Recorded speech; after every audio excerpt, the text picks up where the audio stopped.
Hey everyone, welcome to day 3 of the Tales from the Table Day of Tales. This has been such an incredible, amazing event so far.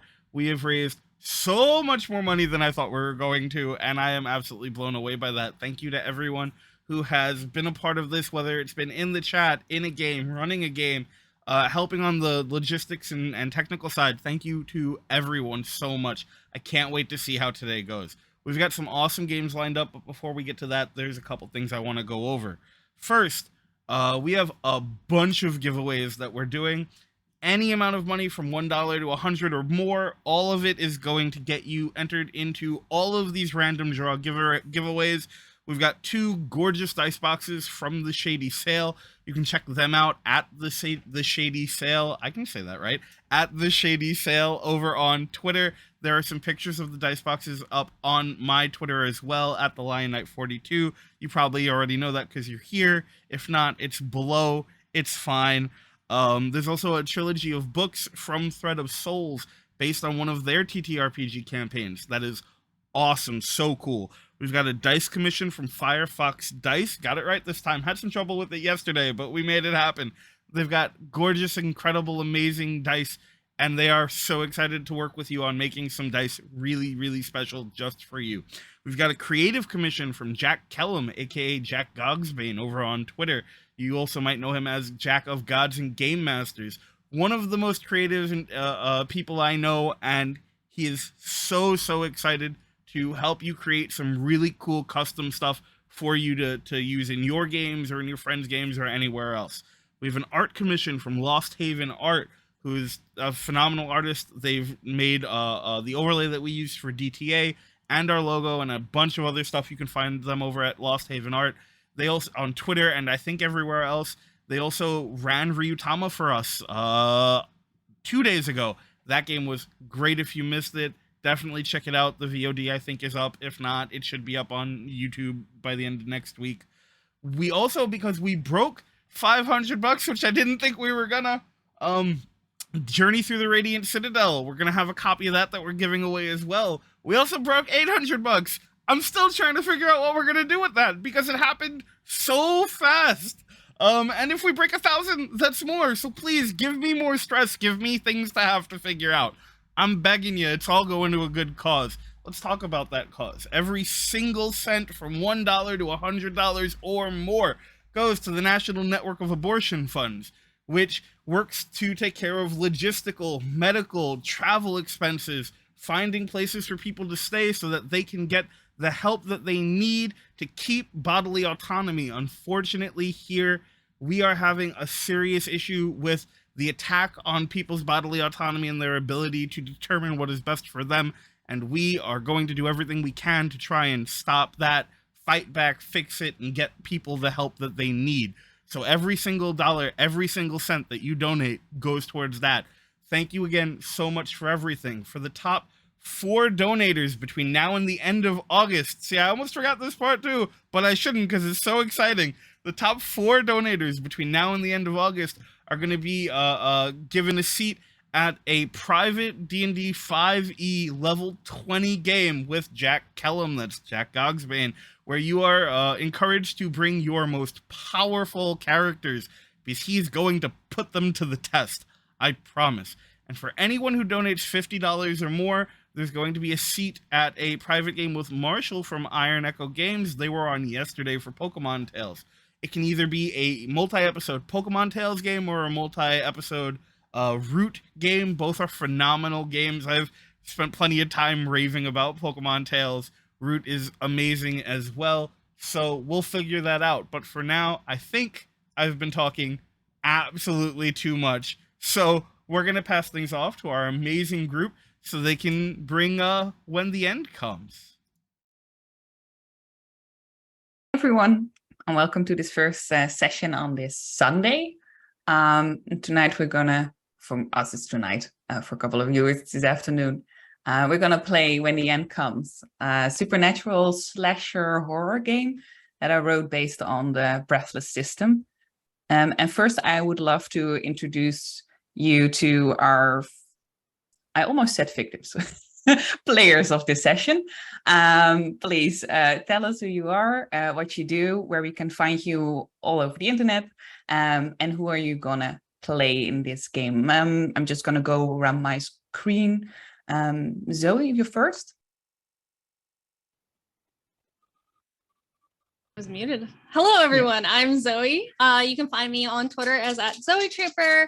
My dog got all excited because I started talking. Yeah, I'm working on several projects right now with the sorry, I'm a little flustered now that my dog came in. I'm going to be doing an Avatar game soon. I'm doing several charity events this month for reproductive rights, and soon I shall be doing another Pride Another Dies event with Heroes and Hooligans. So that's exciting. And who are you going to play today? I'm playing Rowan, and Rowan is kind of like the pillar of the friend group. The person you go to when you're in trouble or when you just need that little bit of a pick-me-up. Rowan's always there for you. Perfect. Let's go over to Jazz. What's up? I'm Jazz, also known as Cinderscoria on Twitter. That's where you can find me. I do lots of TTRPGs. You can find me on Zealzaddy's channel on Tuesdays, where I play Jada on our D&D 5e homebrew game. I also do stuff with Girls Run These Worlds and Queen's Court Games. And I think that's it for me. I'm playing Hannah today. She is the nerd of the group, kind of a bookworm, sarcastic, scrawny kid. She uses they, them, and she, her pronouns. So do I, by the way. And yeah, I think that's it. Hey. And Rix? Hey guys, I'm Rix. You can find me at RixWriteos on Twitter. I'm the creative director and CEO of Dark After Games. Our newest game, The Dark After Dawn, is coming to Kickstarter in October, but we're also raising money over on Itch also for reproductive rights. You can find that on Twitter as well. I am going to be playing Grayson. Grayson is a prideful, annoying layabout socialite. Not entirely sure why he's still in the group, but he's somehow been invited on this holiday. So we'll have to see what happens to him. And my name is Sandra Catherine. I'm a game designer, GM, player, and writer. I'll be your director or game master today. You can find me as Sandra Catherine on Twitter and on Itch, but you can also find the rules of this wonderful game. A little bit about the game. The main thing you need to know about what you're about to witness is that skill checks have an initial die attributed to it. The default is a D4, but 3 skills the characters are more proficient in will have a D6, a D8, or a D10. Each time they use a skill, that skill die is going to drop 1 rating. A D10 becomes a D8 and further down till a D4, because by then the chances of getting a success will be diminished to nearly impossible. Stress points are going to function as this game's health points, so to say. And when you gain your 3rd point of stress, you die. What happens after death? I guess we find out. As I said, When the End Comes is a horror game, which means that safety is a very important aspect this session. As a trigger warning, I'm going to say that this game may contain mentions of blood, gore, mutilations, injury, and almost certainly death. We communicated our lines and fails through our RPG consent checklist, and the players can send me an X through our personal chat if they feel uncomfortable at any point, and I will change directions immediately. I think that's what I wanted to say before we dive into this story. Is there anything any of you would like to add to that? No? Perfect. Then we'll start. As you can see around me, Amsterdam, a city with many faces, a city with a reputation, of liberty, tolerance, free city where anything goes? Or is this more glorified image that tourists have? And what would inhabitants tell you if you asked them what Amsterdam is to them? Mokum, as they call it themselves, their home. A city with so much history. Some are good stories, others are dealing with the more darker side of history and humankind. But also a history where our group here has not a lot to do with, or at least maybe not now. You have decided to visit this beautiful city because, yeah, why actually? Whose idea was it to go to Amsterdam? Who was the one who planned this trip?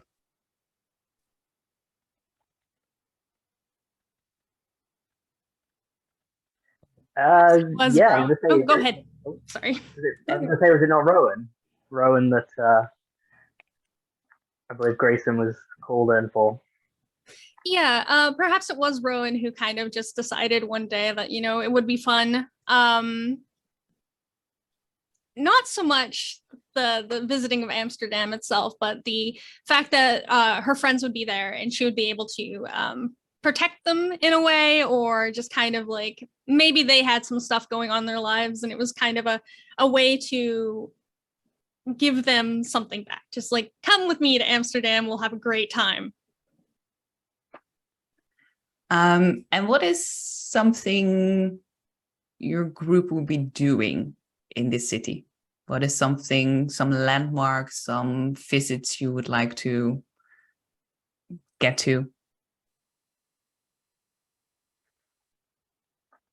It's probably something yeah. There are so many beautiful sites in the city. The city center itself is a bit like this. But there are also these more intricate or more tourist things like the Anne Frank House or the Palace at the Dam. You also have the Red Light District, which is a tourist attraction in itself, unfortunately. So what is something your group would do on a day, on a city trip? I hate to say it, but Rowan's probably the type that enjoys hiking or biking or any kind of like physical activity. The rest of you are probably just like, no, let's just like chill, party. We're in a new country, but that's kind of Rowan's thought there. And Canna wants to visit so many cafes. Can be done easily there. And for Grayson? Grayson's got a little bit of maybe a social media following. He's there for the selfies to show how much money he's spending. He's kind of really there just to see how the flow goes, but he wants people to know that he's there no matter what he's doing. Okay, there are many spots and places where he would probably be drawn to. There's even a museum here that is kind of the social media TikTok perfect place for making images, putting posts up, and cafes. There are a ton of them. You have all these different kinds of bars, discos maybe, but also these very, in Dutch we call them stamkroegen, so a place where the locals hang out. Often it's a brown cafe, so it's very old, probably in a family run for maybe even 20, 30, even more years, where you hear a lot of that Dutch folk music. So yeah, that's something Hannah would have no problem finding here. And for Rowan, you are in luck because the Dutch are very fond of cycling. then people in Amsterdam aren't that fond of tourists on bikes because that can be a bit of a hazard. I make sure to try and learn the local rules of the cycling road. It can be a bit hectic if you want to try to cycle in a city center, but there are a lot of great parks, and there is even we call it the Amsterdam Forest, Amsterdamse Bos, which is great for cycling, and you have the whole you have pretty broad cycling lanes there, so you probably won't be bothering anyone, even if you not very proficient in riding a bike. And I think these kinds of activities are the things you would be doing when you're in this city, just hiking through the city or through these parks. Take a stop at one of the bars where Grayson has a lot of opportunity to shoot any picture he wants. And you probably by the end of the day, a bit later in the evening, after some dinner in one of the restaurants here, you end up in, if you're heading to your hotel. This is a hotel which is in the city center, actually, very much at the city center. It's at the Zeedijk, which is a street near the red light district. There are a lot of bars there, so Hannah, that's your thing. And it's called Hotel de Vrede, Hotel Peace, kind of translated. And it's situated at the Zeedijk. When you arrive, the outside looks like one of these old houses that Amsterdam is known for, situated next to the channels, to the canals, but they have renovated it. And the sign on the front doesn't match that old aesthetic at all. It's a bit of a neon, terrible thing, actually. The front door is open and gets you into a hallway that leads a bit further down into this building, and a door to your right where you see a desk with a woman behind it reading a book. And she looks up when she hears you entering this area. And she addresses your group. Oh, welcome. Did you make a reservation?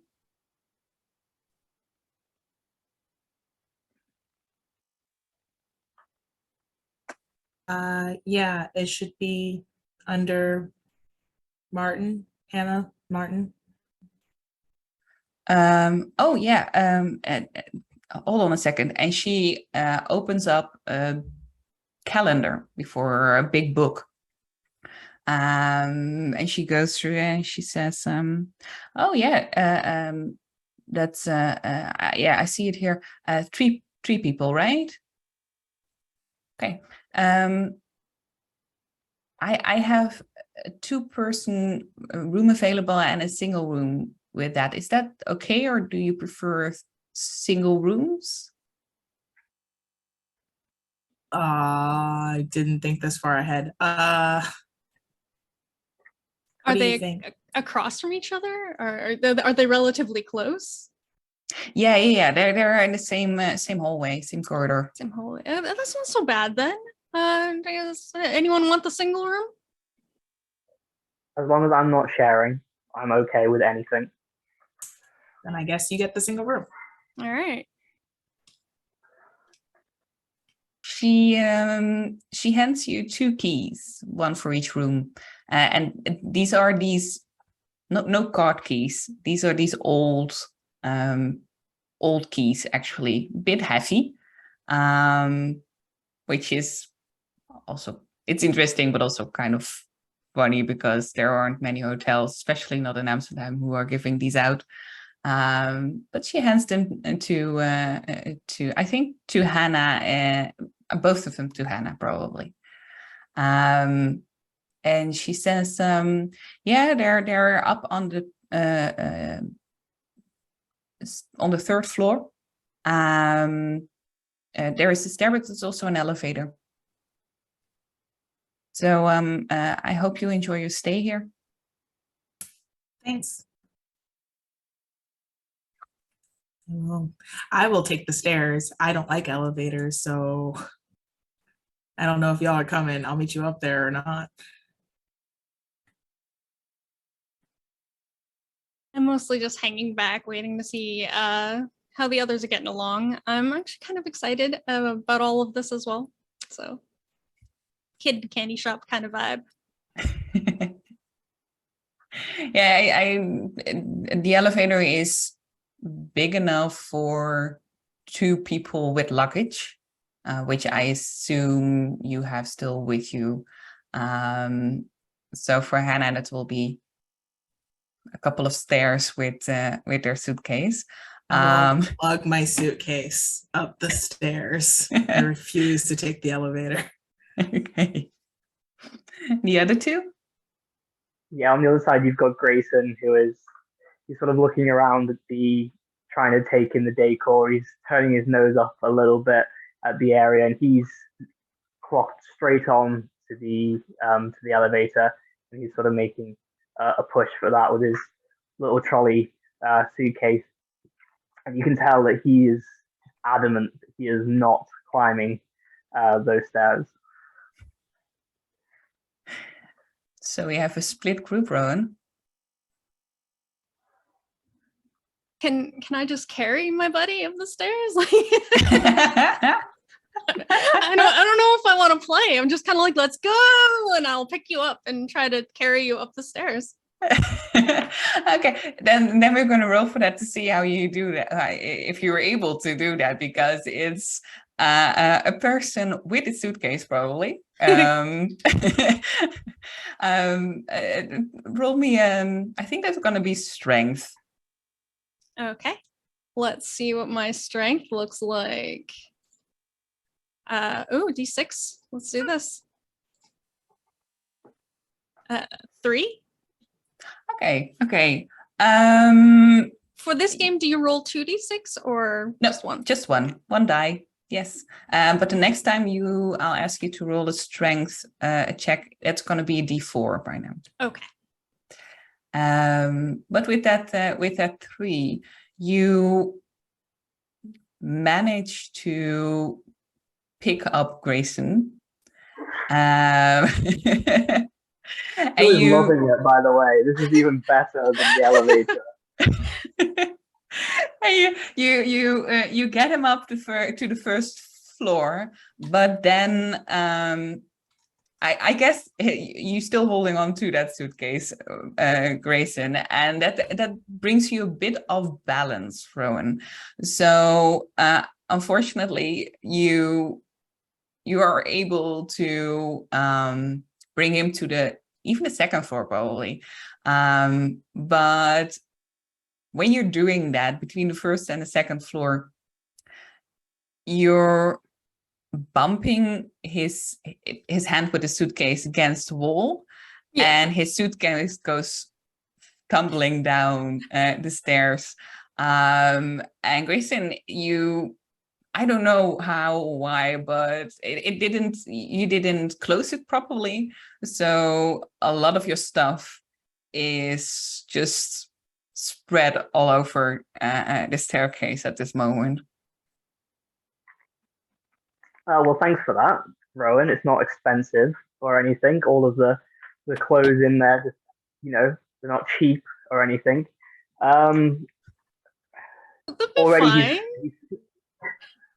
Already he's freaking out. He's sort of trying to run frantically between his items. He can't quite decide which fancy shirt or the trousers he's going to sort of pick up first. And you can sort of tell he's already in a bit of a huff, and he's starting to complain that, that they've either been sat around all day doing nothing, I know he's already tired from being forced to bike around a city, and now you're ruining his amazing collection of, I don't know, Versace, whatever it is that these rich people wear these days. Because it's certainly not what I wear in real life.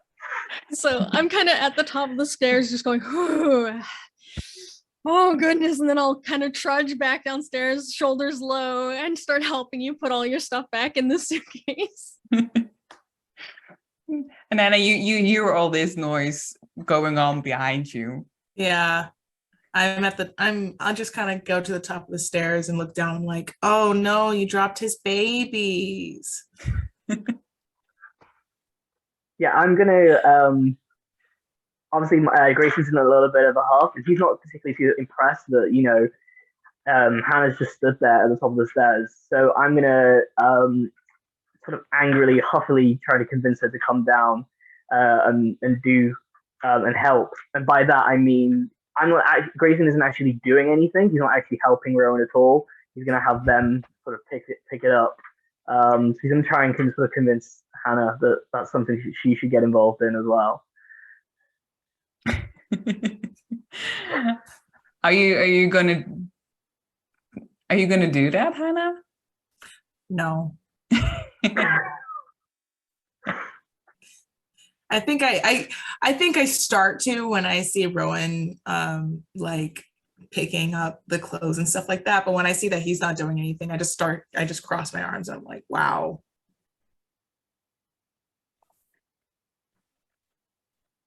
Okay. Yeah, this group's really divided already, isn't it? Like we're on holiday together. We're gonna do great. Yeah. We're gonna be fine. There's nothing could possibly go wrong. Maybe we should have went turmoil. Well, because of when Grayson killed you all over. Yeah, your Rowan is, I think, the only one who is still helping, but you probably notice rather quickly that they're not. That you're the only one doing anything right now. This was kind of my fault. So it's fine. I'll pick it up. They can chill. They're tired because I made them bike all day. You Rowan doesn't deserve this. Aw. You finish up putting everything as neatly and as carefully as possible, probably back into that suitcase, and are able to.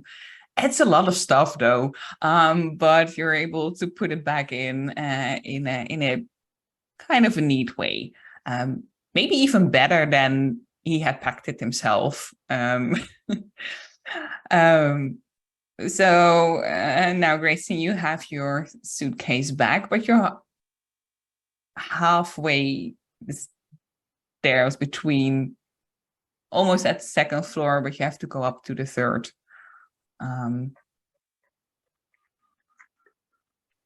Yeah, so I'm still Grayson's still a little bit grumpy about that. He's got his suitcase, sort of begrudgingly says thank you and makes his way up to the third floor. He's in a little bit of a huff with Hannah, who's from perspective did less than he did. And so he sort of passes her and starts heading up to the third floor. It's obvious that he's tired. He's a little bit grumpy, and he's done with this situation. I kind of lean over to Hannah and whispers, like, at least Grumpy Pants gets his own room. Honestly, fitting for His Highness. You end up on the third floor, which is, I think I'm gonna change my background for this because I think that's fun. You're in this hotel, which is fairly more modern than you were expecting it to be, on the inside than it is on the outside. It's not 4-star quality at all. probably more 2. So it's you can see it's a bit outdated. Hasn't been renovated recently, but it's clean. And you see that your rooms are adjacent to each other. So first you have 301, which is the double room, and 302 is the single room. I will hand Grayson his key in like not a harsh way, but in a like here kind of way.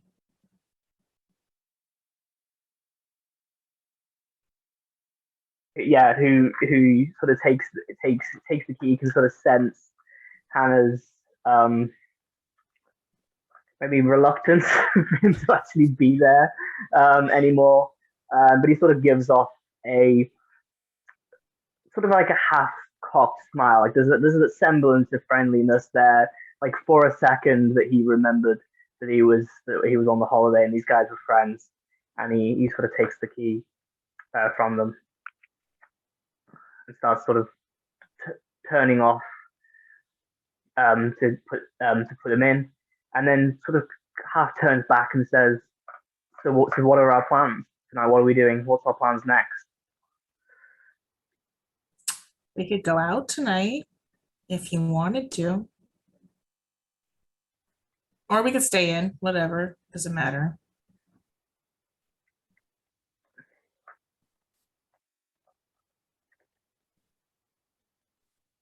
Hit up the clubs. Yeah, we could club.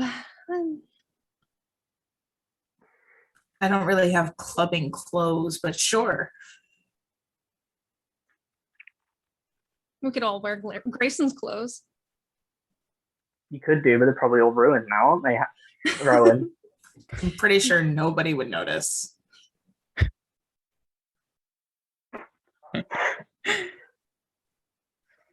I can't even take myself seriously. Well,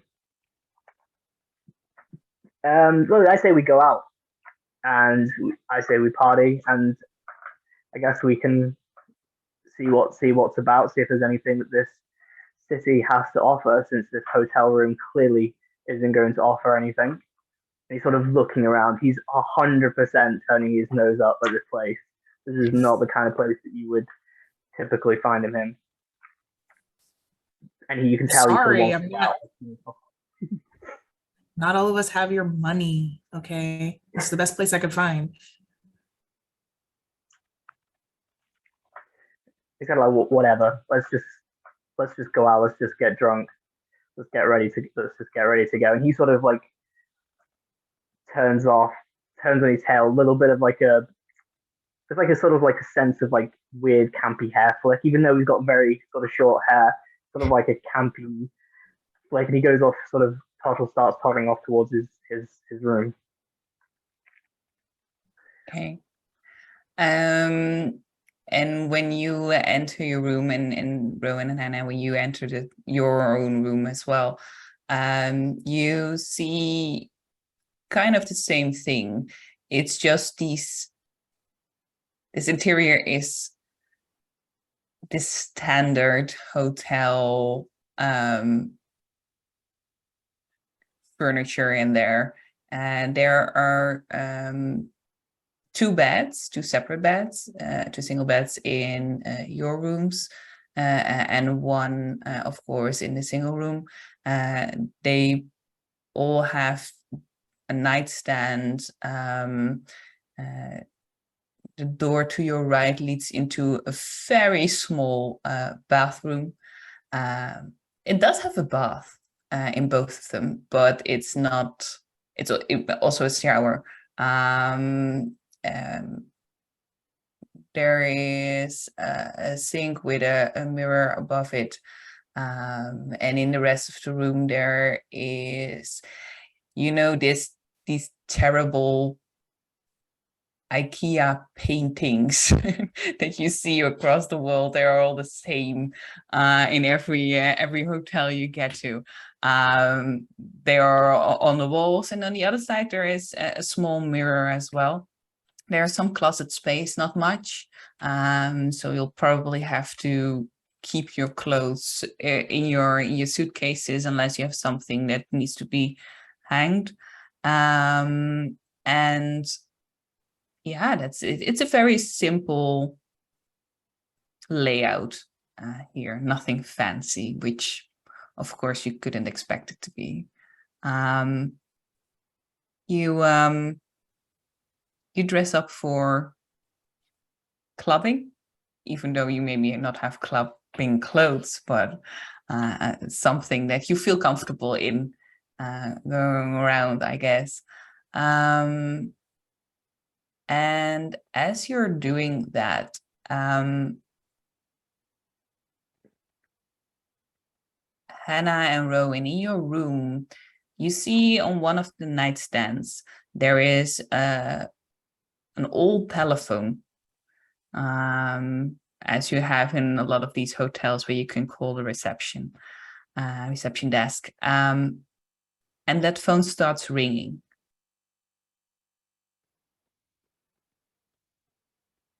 Oh, I wonder who that is. Trying to figure out, I'm a millennial. Do I pick up the phone? Yeah, sure. Why not? I'll pick it up. Okay. How does this work? What do I do? Why does it have wires? Yeah, let me find a YouTube video to see how that works on such an old phone. You pick it up, and on the other side, you actually don't hear anything. It's just static. Hello? Hello? No one answers. Click. And as soon as you have put it down, it rings again. Oh, no. I'm not doing this. You answer it. I'll walk over to the phone, answer it. Hello. For you, it's the same. You hear static, but in the background, very faintly, you hear some mumbling. You cannot find, you cannot discern what the words are. Mm-hmm. But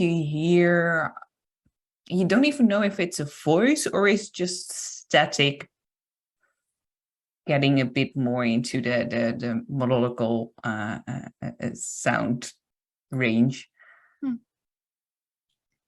I just kind of respond back to it. I'd like a large cheese pizza delivered to my room in the next 30 minutes, or I'm not paying.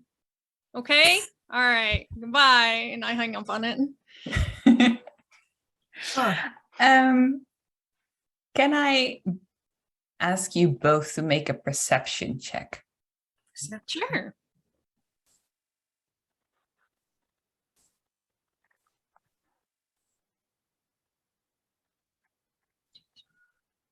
I'm like, oh, I'm good at perception. Dang. I got a 4. Okay. Now I have to erase this. I got a 5. Okay.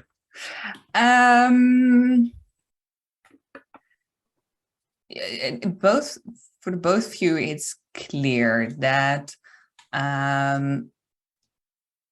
it actually is kind of weird that this happens, because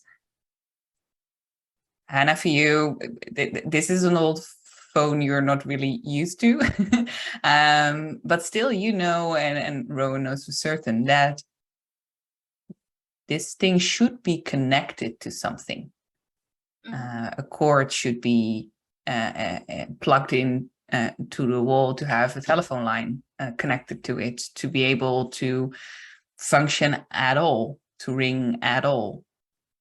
But Oh, it that's weird. doesn't have that, or at least it did have that, but that line has been cut.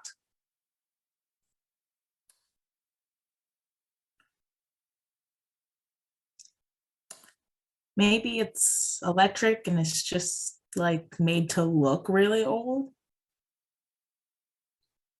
Yeah, I think the cord is just for receiving the phone signal and less to power it. Maybe it's just doing its phone things. I don't know. I don't know. The other explanation is that this place is haunted, and I'm trying not to think about that. So No, that'd be cool if we stayed in a haunted hotel. no, it would not be. It would be so not be cool. cool. No. We should go no. tell Grayson the place is haunted. I love that. This is my fault.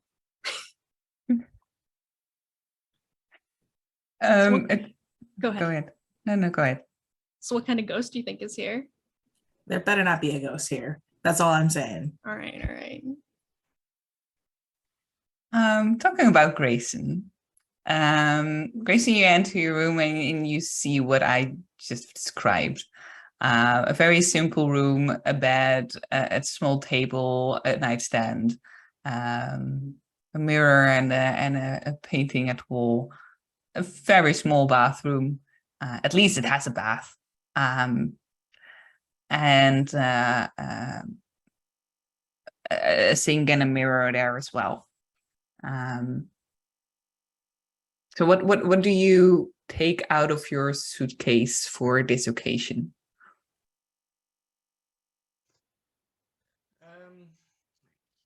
For the night, he's going to be taking out what is now like a nice shirt, the suit. Your sound is gone a bit soft. Has it gone soft? Yeah, the thing's disconnecting. Can you hear me better? Not yet. Yeah, I think I'm having some tech issues on my end.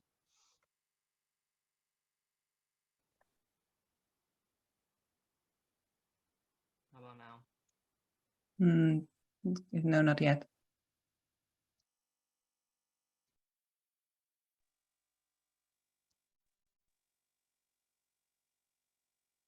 It would be me. Yeah. Oh, that's perfect. Bluetooth headphones aren't going to cut it. So yeah, so Grayson is he's trying to sort of pull out the semblance of what remains of his clothes. He sort of huffingly puts together a little like shirt and suit number. It's kind of not as pristine as it was. It's sort of, you can tell it's been thrown down the stairs. Yeah, he's sort of just sort of getting ready in that sort of male fashion you'd sort of typically expect, you know, a little bit of hair gel, watch, and that kind of thing. Like sort of just doing his own thing. He's prepping himself for the night, trying to make himself look pretty, I guess, in what is a very small room.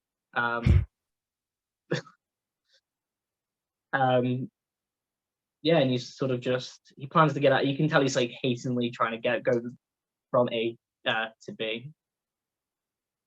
As you're doing that, as you're getting dressed, you walk up and down your room, trying to take stuff out of your suitcase, putting it on, putting gel in your hair. Make me a perception check. Oh, good. If anyone doesn't know, I've got a D4 in perception. So Good luck. 1. Okay. You walk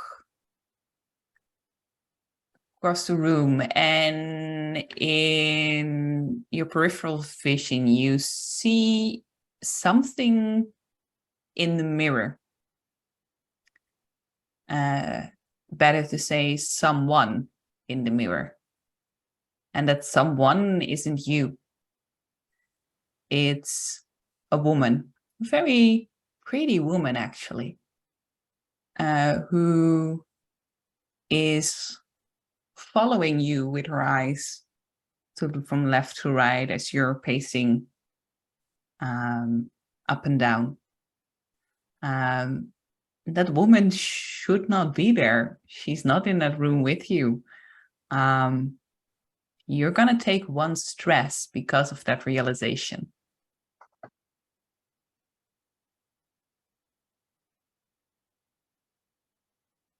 Am I also knocking it down past anything for the D4? No, D4 is the default. Yeah. So you see this image. What is your reaction to that? I mean, he's seen it. He's going to go full drama queen mode, and he's already sort of freaked out. He said there's a woman in his room. It's in his peripheral vision, and he sort of immediately screams. And his first instinct, for some reason, is to shout Rowan's name frantically over and over and over again, sort of looking towards the door and sort of back towards the mirror. Okay. Rowan, you hear these walls aren't that thick, so you'll be able to hear him scream your name. I come running without question, just like almost bust down the door, kind of like, holy shit, my friend's in danger, right across the hall. And what happened?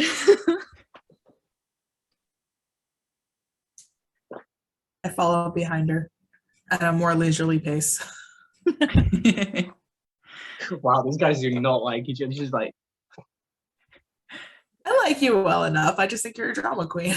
It's probably something very small. It's a spider. well, no, actually, not to be dramatic, Grayson is going to say, but there's a bitch in my mirror. Oh, like a two-way Oh, it's not mirror? you? Is it a ghost? You Oh, don't. Good. Oh, good, Hannah. You booked a haunted hotel. Don't say that. I hate it. Can I look in the mirror? I'm excited now. Yeah, you can look in the mirror.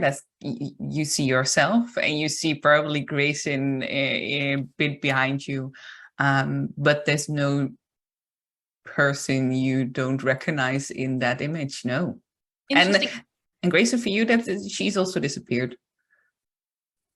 Is it one of those free floating mirrors? Like it's not on the wall. I can just kind of look behind it, see if there's a two-way. Yeah. Okay. It's just if you take it down, it's just a wall. Mm-hmm. Spooky. Are you sure you weren't suffering from like heat stroke or something? Oh, from all the biking we did today. Mm-hmm. Or you booked a really cheap ass hotel and you paid extra for the ghosts. I would not pay extra for ghosts, I tell you that. You know, I just Anything, there should be a discount.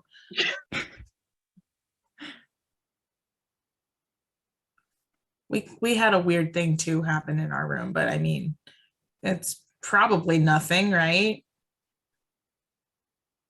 Definitely nothing. You're all safe. Don't worry. Spooky hotel. I don't actually believe in ghosts, but it would be interesting to see something supernatural. I 100% believe in ghosts. I don't fuck with ghosts. We don't do that in my house. Okay, all right. So no communicating with the dead. I'm not gonna do that. If you bring out a Ouija board, I swear I will disown you as a friend. All right. I won't do it. I promise. Okay. And it's not really something I really pack either. Well, in that case, you can sleep in the room with the ghost that's clearly in my mirror. And what are you gonna do about the ghost that is clearly in our phone? And yeah, and he's gonna be like, and what the F are you talking about? Like, he is, again, he's seen somebody in the mirror, you're saying ghosts in the phone, and he's like, what the hell are you going on about?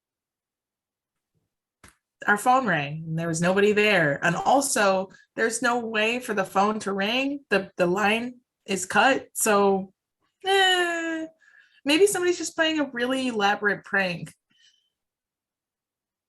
The greater mystery is if a large cheese pizza shows up after the phone not being plugged in. I think that'd be pretty, like, that's divine, right?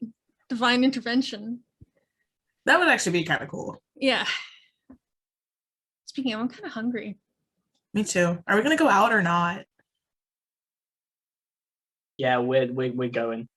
Like, I Grayson's would already honestly rather halfway be out the door by the yeah, time we get nowhere, back. anywhere but here. Mm-hmm. Mm-hmm. Yeah, no problem. You're in the area where the most, not maybe the clubs, they're a bit, I think 10 minutes, 15 minutes walking distance more towards Rembrandtsplein. You have a big club there. It's called The Escape. So if you want to go there, but in this street your hotel is, there are a lot of bars, a lot of karaoke bars as well. Actually, there's one next door. And I don't like where this is going. I don't know. Yeah, there are a lot of clubs or with all different kinds of dedicated different kinds of music as well. So I don't know who is going to pick where you go and what their preference is. I think that when Hannah was like, do we want to go out? They meant a bar. Everybody else was like, oh yeah, let's go to the club. And so Hannah was like, okay, sure, club, that works. But if there's like a karaoke, especially if it's karaoke bar, she's gonna be like, maybe? No? We could try a karaoke bar. I love karaoke. Excellent. There is no amount of alcohol that's going to get me singing on that karaoke. You're such a buzzkill. It doesn't take me alcohol to go singing on that karaoke machine, but however, Yeah. I fully acknowledge I am terrible at it. Yeah, Hannah can't sing for shit. Who does in a karaoke bar? Well, in that So case, then- I'm going to, and he sort of pulls out this like silver credit card. He's like, I'm gonna sit back and drink and watch you sing. He kind of likes the idea that his two friends are gonna potentially make idiots of themselves in a karaoke bar. So he kind of decides, right, okay, fine, but we're at least getting some decent drinks in. Oh yeah, there's a lot of choice in drinks in these kinds of bars because it's called liquid courage for a reason. And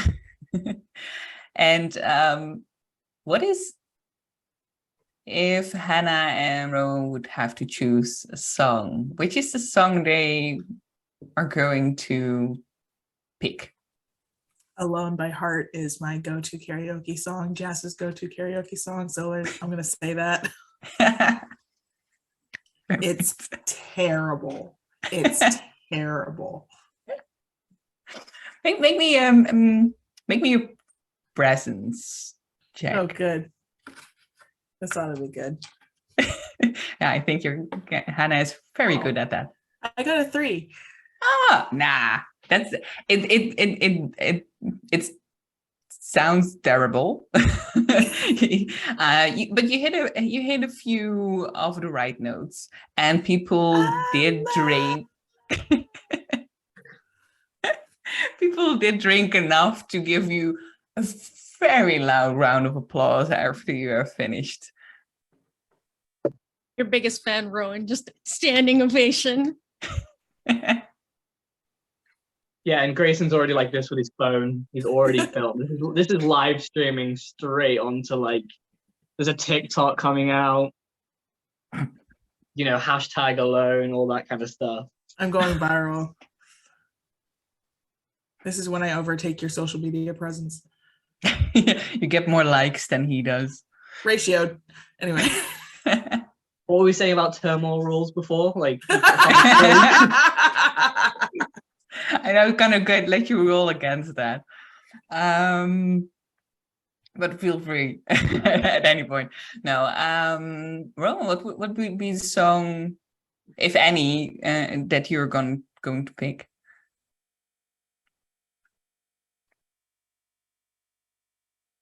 I don't know. Something really like Life Will Go On from Titanic or something like that.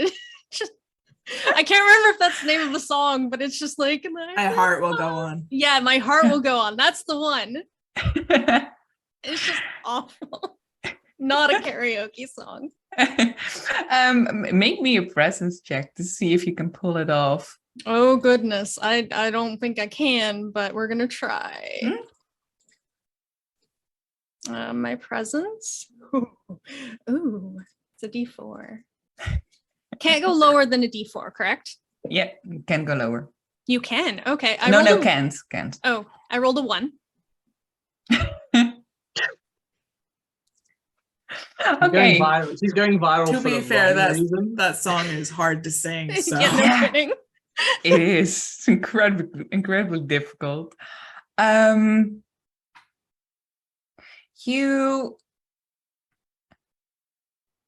You probably you don't know the words, even if they're on screen there. You don't know the melody exactly, but it's a fun song, and you try to bluff your way across it. But there's something that distracts you.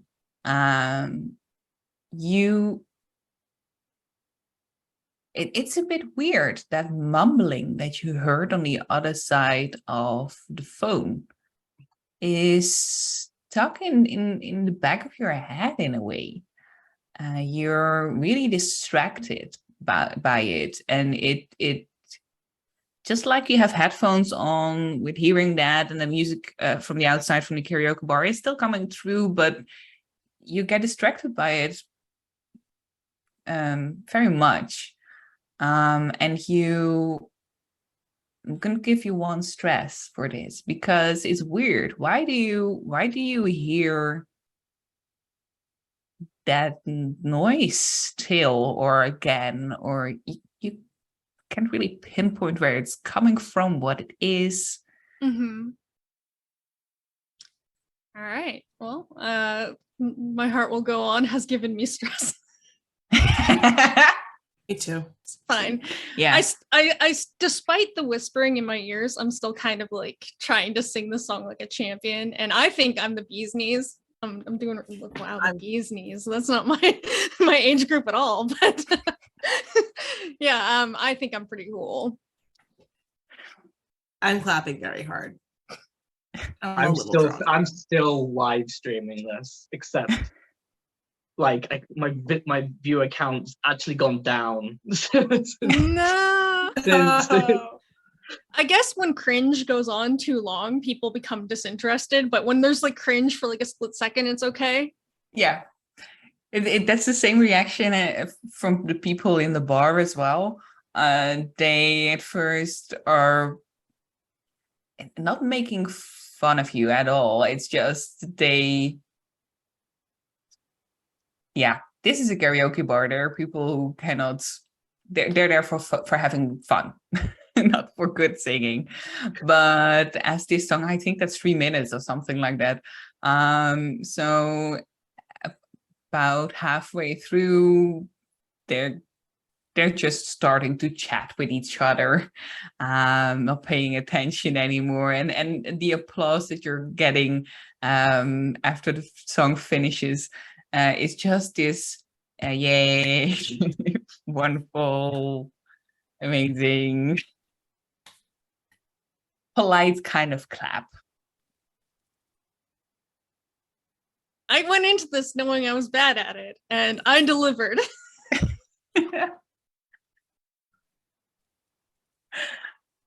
Hey, I mean, but so yeah. the thing is Grayson can sort of I don't know if you need me to roll for this, but I'm gonna have Grayson sort of try and check what the vibe of the room is. He's kind of noticed sort of the vibe around the room. Do you need me to roll for that?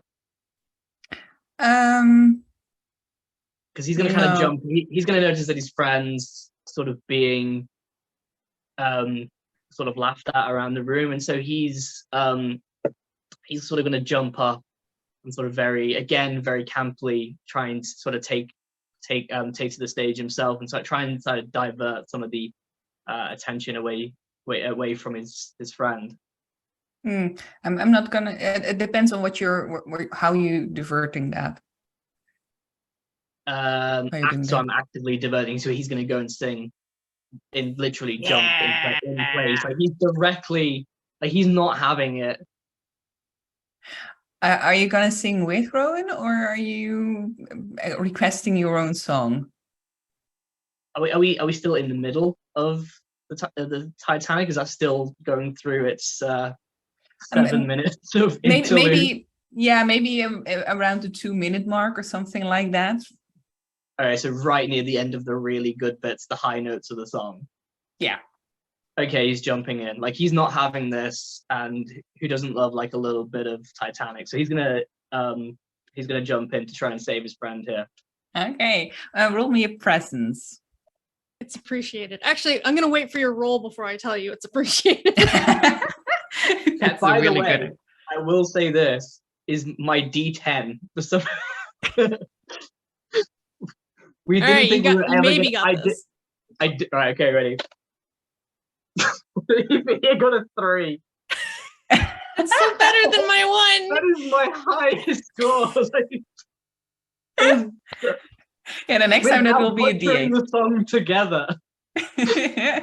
No, you managed to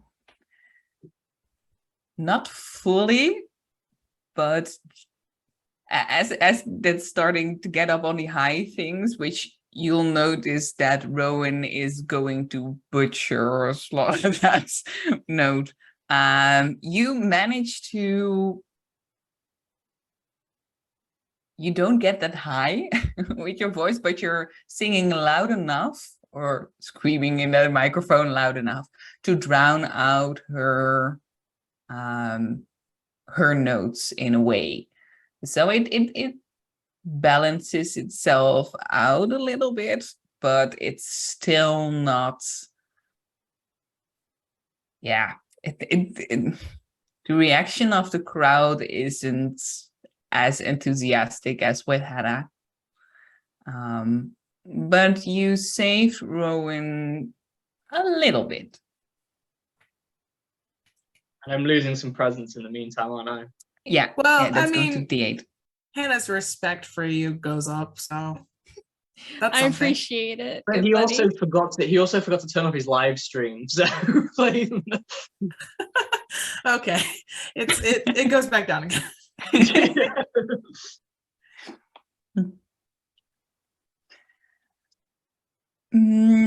And it's around 3 a.m. probably when the bar has to close. And your adventure here for this night probably comes to an end because all of the bars close around 3 or 4 a.m. In this area. So yeah, you're out on the street again. Probably pretty drunk at this point is if you have kept drinking. I'm coming down from it. I think I only got drunk to go up on stage. Okay, cool. yeah, and Grayson is he's like jumped in to help her, but he's sort of like it didn't go as well. He didn't like help as much as maybe he thought it would, and obviously he kind of just drowned them out. So he's wasted. Like his ego is not like he's gone back up. Like his ego hasn't stepped in. He's sort of like he's wasted, Okay. but he's sort of still humming like "My Heart Will Go On." Like that's Song may not have been sung to perfection, but the memories we made are priceless. Exactly. Anna's humming with you. 'Cause it's a catchy song. It is. Yeah, what are you going to do? It's late. You haven't slept yet. It's time to go to bed. Luckily, I'm heading it, back to the hotel. luckily it isn't that far. It's just two doors over. So 3 flights of stairs. and 3 flights of Yep. stairs. Oh, it's gonna be great. We got this. Or an elevator. No.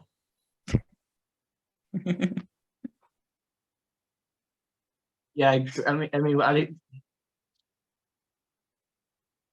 So what's the plan, guys? Are we going back to the hotel, or are we doing anything else? I mean, Like, Rowan never did get that cheese pizza. oh, it might actually be at the hotel waiting for us. That's a good point. Either food or sleep. Both sound good. It's like 3 in the morning though. Like I wonder what places are open at this time and willing to accept a bunch of rowdy people for customers.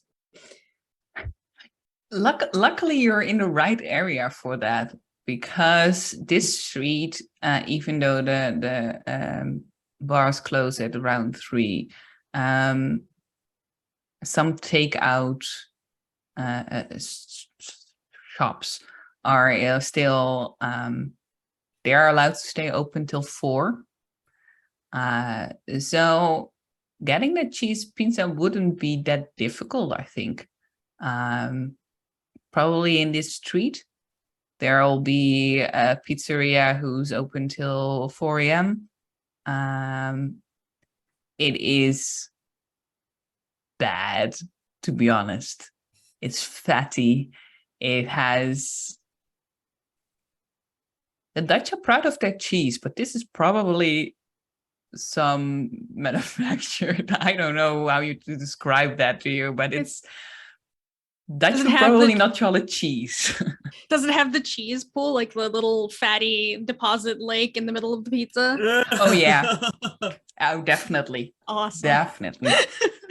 I'm sorry, everyone. And I kind of look over at the staff and I go, it's really good. Oh, they're used to. They probably make these pizzas in this way because they know they won't get complaints from all the drunk and high people who are in this area. I was about to say, I don't think Hannah realizes there's anything wrong with it. I guess not. No. It's delicious. Yeah, it's perfect. It fills. It's food. It's one of your 2 conditions. Yep. Your criteria to I'm have a great. good night. Yeah, perfect. So it takes probably half an hour to find that shop, buy it, and eat it there. So it's probably around 3:30 at the moment, 3:45.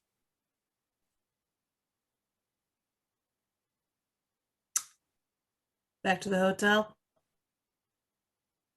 Yeah, it's got to be back to the hotel.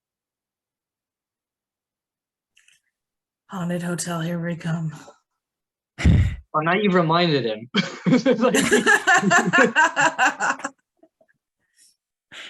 You enter. You see that the front door is closed, but you try one of your keys and it also fits on that door. So that's a bit weird, but okay. You enter this first hallway. You see that the door to the reception area on your right is closed at the moment. So the only way for you to go is into that hallway. Hannah's gonna take the stairs, I presume. It's a dangerous And- endeavor, but she's doing it. and Rowan and Grayson. Yeah, I'll take the stairs. Yeah, he's in a potentially haunted hotel. He's following these guys. Marching order. Like he's like he's like put himself in the middle of these guys. Like it's obvious. Wow. He's kind of like So it's Like- probably in my mind. It's probably Hannah, Grayson, Rowan, or Yeah. yeah, it's the most terrified, followed by scared, followed by just like probably still singing. Like oh yeah, you it takes a little longer for you to get to the third floor, but without any suitcases or anything, or without carrying each other, even in your state or coming down from that, you'll manage to get up there. It's not a difficult thing to do. And you're back into that hallway where your rooms are.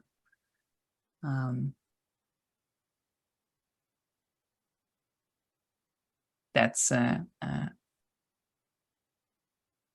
where you are right now. You don't. It's rather quiet here. There isn't. You hear some singing from outside of the building, probably some drunk, maybe bachelor party or anything. That is trying to find their hotel or Airbnb. But further than that, it's just quiet in this hotel as well. I So I- will. Yeah? No, go ahead. No, go ahead. You first. I was just gonna say I just ignore everybody and unlock the door and go collapse onto the bed.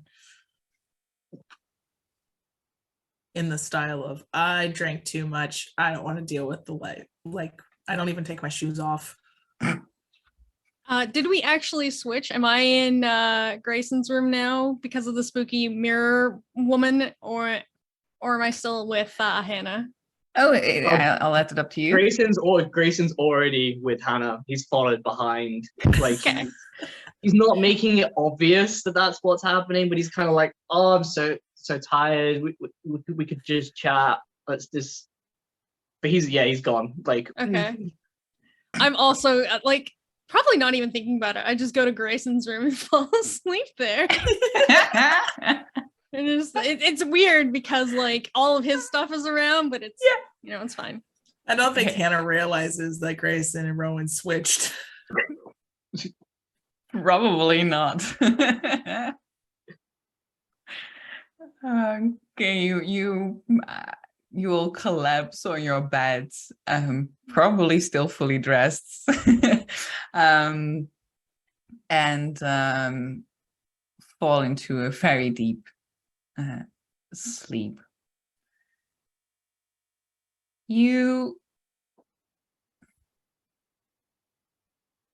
Multiple things happen. Maybe not at once, but we'll see.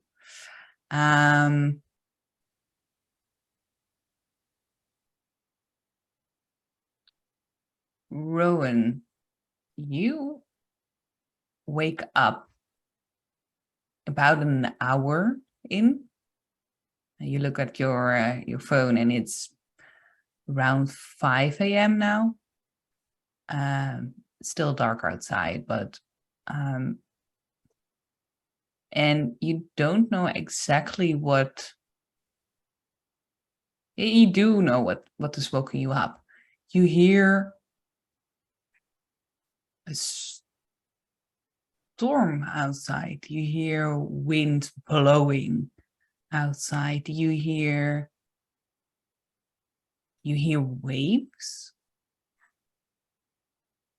It's a really weird combination. You're a bit disoriented by that. You can put that storm, and it was lovely weather yesterday, and the forecast hasn't told you anything about a storm, rain, water in any way, shape, or form. And also the canals aren't a place where there are going to be waves. So that's it. It sets you off in a weird way. You don't, you can, let me just say, it's not a nice way of waking up. Yeah, I imagine it's kind of disorienting. Yeah, probably is. Well, I'm gonna get up. My impulse for these kinds of things is like, what is going on? And I'm gonna take a peek outside just to see like how bad the storm is. Okay. Before you swing your legs out of the bed, and you also have your shoes on, right? Or did you take them off? I think I took my shoes off. Okay. You put on your feet on the floor and they feel wet. Ew. I look at the floor. There's a small layer of water there. Is there a leak in the room?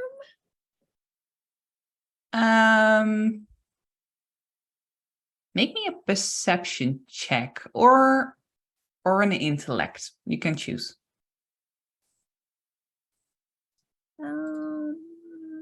Okay.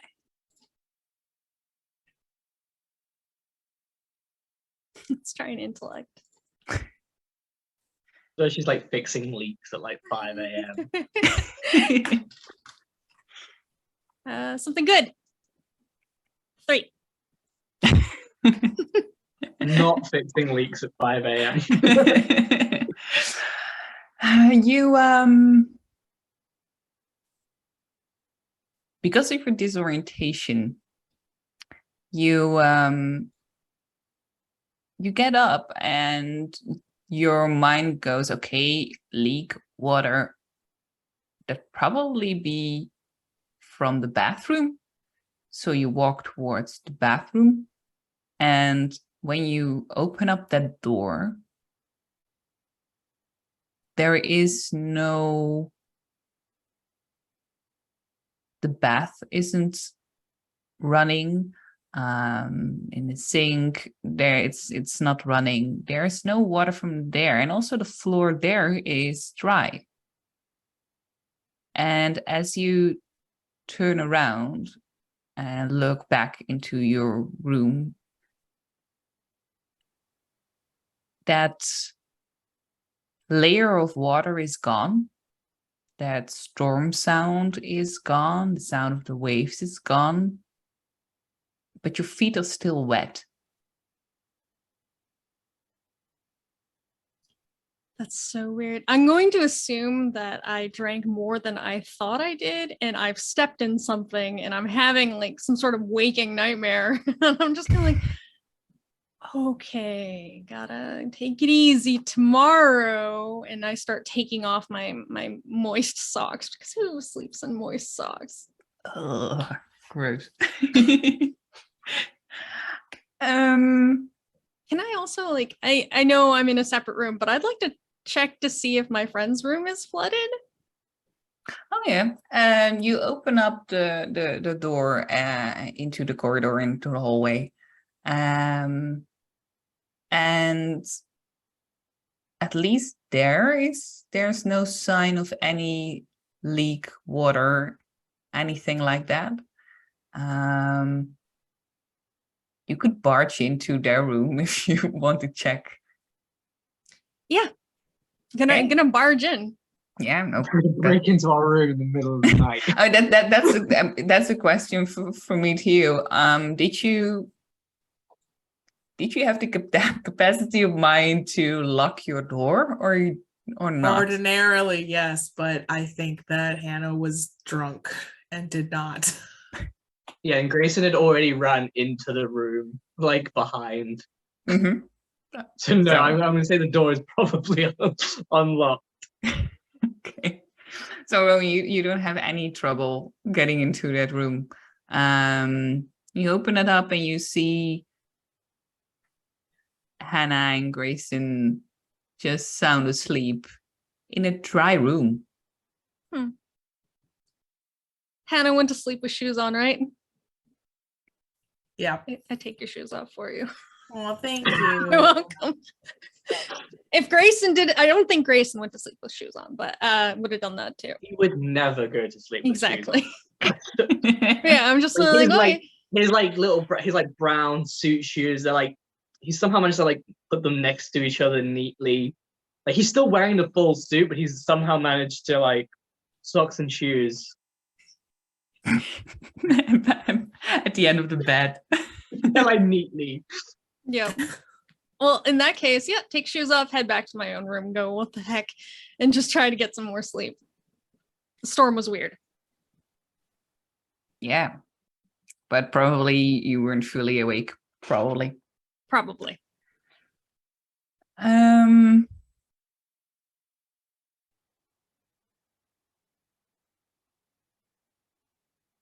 Grayson, about 15 minutes after Rowan has entered and left your room quietly, you don't know if it's in your head, in your dream, or someone whispering in your ear, but you hear someone talking to you. You cannot really discern what they're saying, but you're definitely hearing something.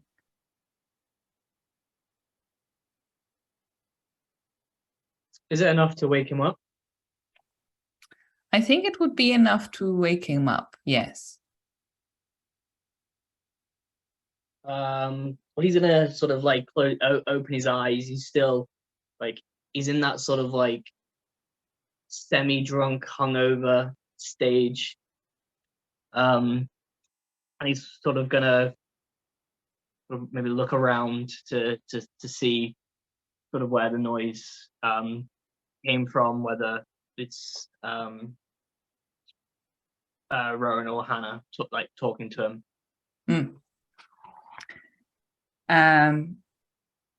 When you look around and you sit up at first, you see this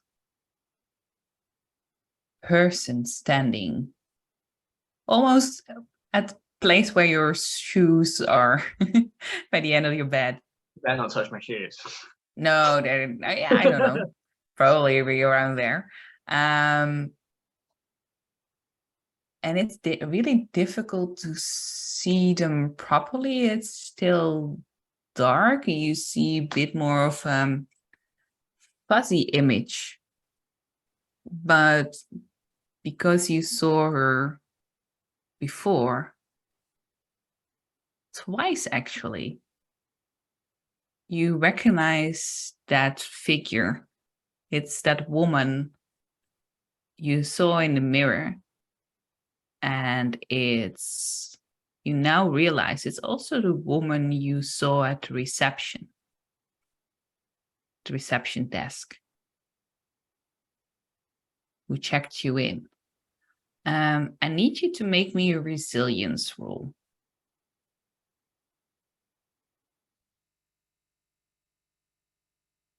Oh, yeah.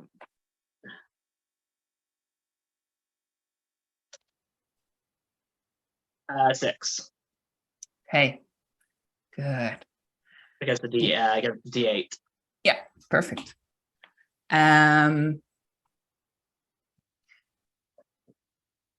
You are a bit startled about this because what is she doing in your room? but she's just standing there at the moment, staring at you.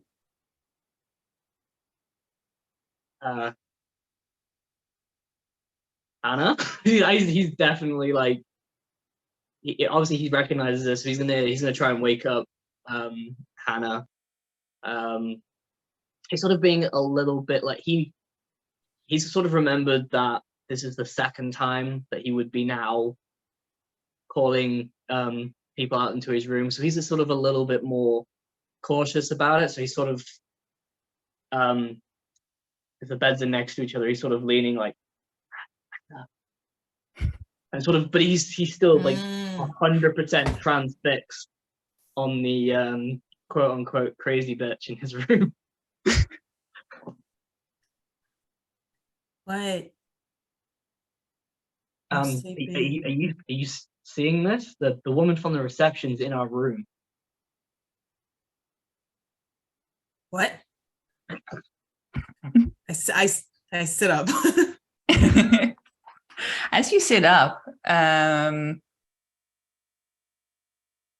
make me a perception check. Perception. 5. Okay. You don't see her. And Grayson, where in the first instance when you pointed her out to someone, she disappeared. You're still seeing her. What are you talking about? Are you dreaming? Wait, you can't see her. The What are woman you from the doing in my room? reception. See That's not the who? question. The question is, why is there someone who isn't part of our group in our room right now? Look. I'm looking, dude. I don't see her. And Grayson's starting to get a little bit frantic, maybe a little bit like miffed at Hannah that he just can't see it. And again, his sort of this like natural instinct for him just seems to be that he's gonna start like panicking and immediately says, "Well, if you don't believe me, I'm gonna show Rowan," and he's sort of gonna immediately sort of try to stand up, but like he's sort of semi like avoiding the woman as he shifts. Okay. I'm just watching him like, what are you doing? You're just watching him like sidestep like half the room. You see, Grayson sees that the woman turns with you to follow what you're doing. She doesn't keep her eyes off you, or you don't actually, I mean, she doesn't take her eyes off you, and but keeps standing there. She doesn't move other than turning her body. And I think, are you gonna barge into Rowan's room, your previous room? Yeah, like I'm running full, like he's like backed out into the hallway, hit the door, and he's sort of like, is it unlocked? Is it likely that Rowan would have locked the door? Yeah, I wouldn't have locked that door. Yeah, he's going in. Like he's already like in, closed the door. Hannah is on her own. I can't see her, so No. Romy, you have been probably trying to get asleep or just fallen asleep or in that stage of falling asleep when Grayson just barges in. Oh, it's another storm. Grayson, what's going on? He's like, Hannah doesn't believe me. The woman from the reception is in our room. She's following me around the room. She's in our room right now. Yeah. Oh my God. And I crawl back out of bed. I kind of wiggle my toes weirdly on the ground because I'm like, is it wet again? No? All right, let's go. And I go to check out to see whether or not reception lady is in their room. Okay. As you both exit this room, you hear the door a bit further, our door a bit further down the hallway open. And you see this young, probably around 20 years old, woman stepping out, Mhm. or just, she doesn't step out fully, but she just pokes her head out, and asks, what is all that noise? What are you doing? Sorry, we're having trouble sleeping. We'll be quieter. Promise. Okay. And she goes back into a room, and you hear that door closing. You hear that door lock. Hear that click. Fair. You know, that's a bunch of crazies running around the hall at night. So You you get back to the double room, and Hannah, what have you been doing in this small?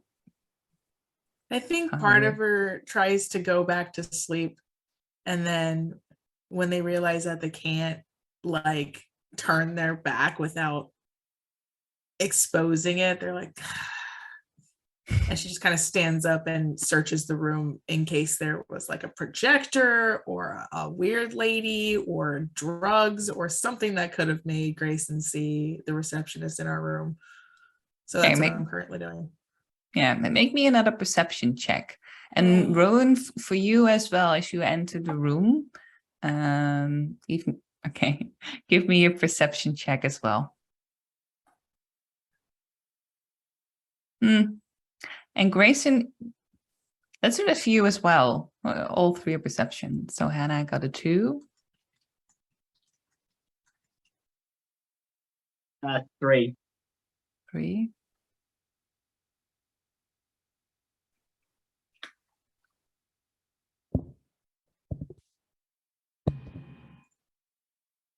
did you want me to roll as well? Oh yeah, please. Perception? Okay. Perception, yes.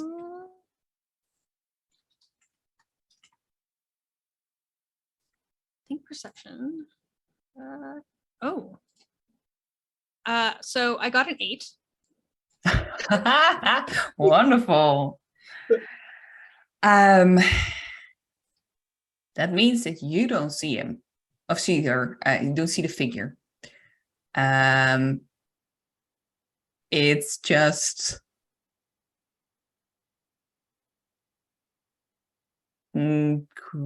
Grayson, you'll be looking at the point where she was, but she's gone, in your opinion, or in what you see at the moment. But you get spooked by Hannah, who suddenly sees that woman standing next to her bed.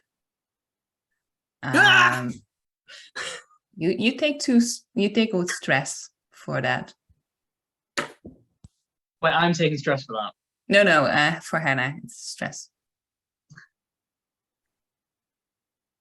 I see her now. See what? There's no one here. She's literally right there. Can I like stand where Hannah is pointing?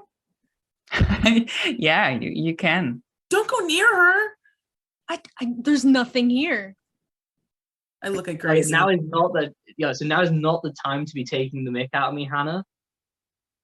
I think I'm sorry. You can't see her? I can't see anything. Can't see anything, no. What the heck? Like, And what is and she doing? what is she doing? You're standing in her place at this moment, or a few centimeters to her right, but still you're overlapping. In Hannah's head, you're overlapping a bit. But she doesn't, for you, Hannah, she doesn't seem fazed by that at all. She only is looking at you, puts her attention on or focus on you alone.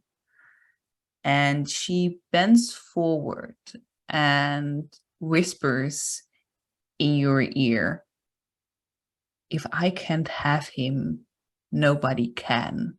And she goes right through you. You feel cold, very cold. I scream.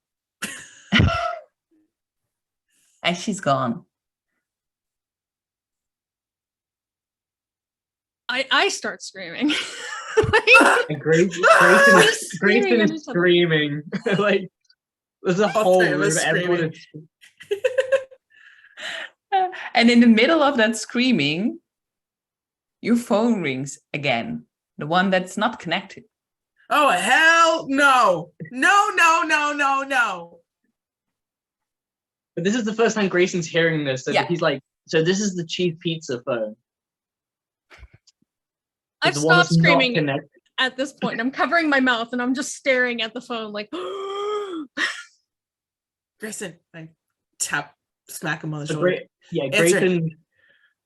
So Grayson's like he's seen this, but he doesn't believe it. He's so like frantically distraught and from the screaming that he like immediately picks up the phone as if like it's going to help somewhat.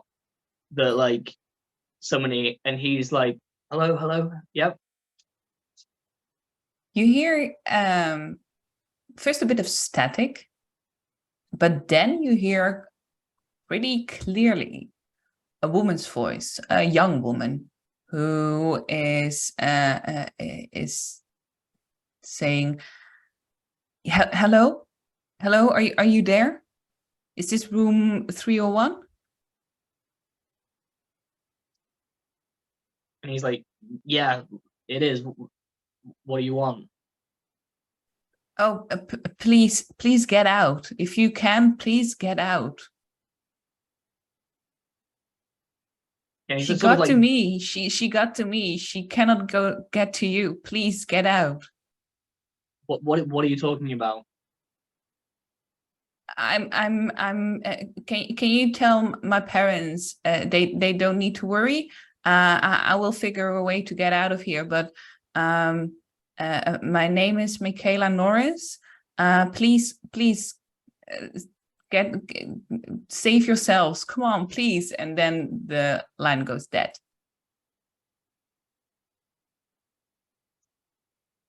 Yeah, and Grayson is like traumatized, like white face, like pulling the phone away to him, like, guys, there was a girl on the other end of the phone telling us that we need to save ourselves. No problem. Let's go. yeah, you know what? I've actually had enough. I'm packing my stuff. Yeah, we're packing. And you notice like that Grayson's just not packing, like he's staying put, like he's Grayson, I'm not packing for you. We're gonna leave your fancy clothes behind.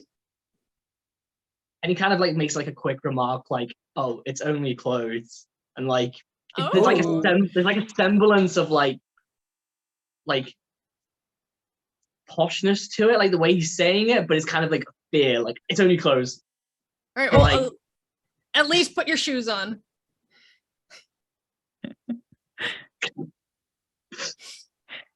Yeah, he's already like on the bed. He's like sat on the end of the bed, like shoes are on. Like he's taken that as a command to like All right. to like go. So I'm stress packing my meager belongings. Okay, just throwing everything in. Okay. Pack him from my shoulder. Yes. Grayson, roll me a resilience check to see how that phone call affects you. 5 against Okay. a D6. Okay, perfect. You can shake that idea that this name is kind of important, maybe, but you don't have time to think about any of that. Okay. Just packing, or just putting on the shoes if you're following roads. He really is leaving his stuff behind. Like he Yeah, is. okay, yeah, perfect. You're struggling a bit to put on your shoes, but you can do that. As you finish packing, you hear these footsteps in the hallway. Who go past your room and just remove themselves without any disturbing you. This place is creepy. All right, we ready? Are we gonna, strengthen numbers? Let's go. Yep, let's go. Yeah, he's gone. Like immediately heading for the stairs. Like before, when he was drunk, there was like the drunkenness of like the fun of like going up the stairs. The beginning was like the elevator, let's go down. Like he is heading straight for the stairs. There's no. Okay. You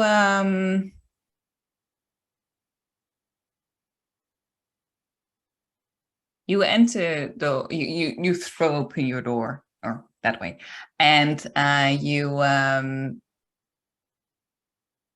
see that this hallway is empty at the moment.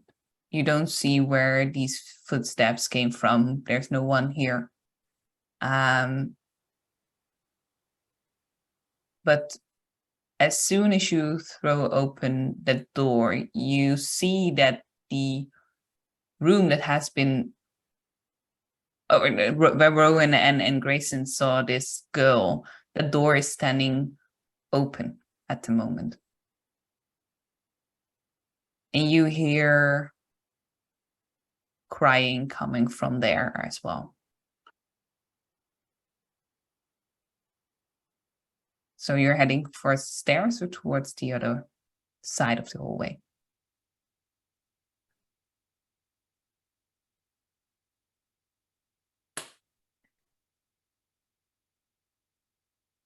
I'm gonna go stairs.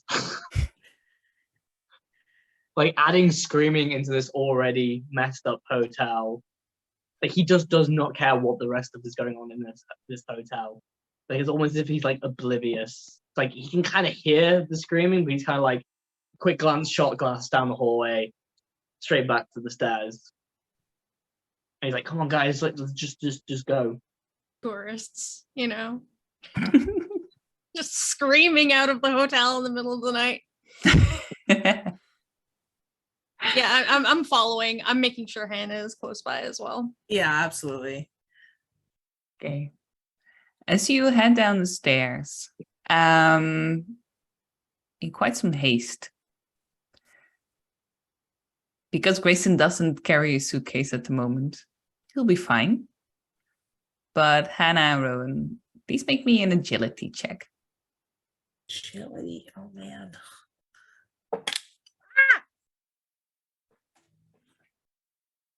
Rowan, for you as well. If you're carrying your suitcase, you can make me an agility check to see if you're going 3. Hey. Rowan, for you, what do you do? Well, I'm just kind of making sure everyone else is okay. Like that's the whole thing. We're just trying to get out of this hotel as quickly as possible. and into the streets, I guess. We can go somewhere else. Make me an agility check first to see if you can Agility. do that Ooh. in a safe way. I keep closing my dice roller, which is a problem. That's D4. Okay. I'm not the most agile person and I can't sing either, but that is a 4. Oh, Hey! nice. Yay. It's not a total failure. Yeah.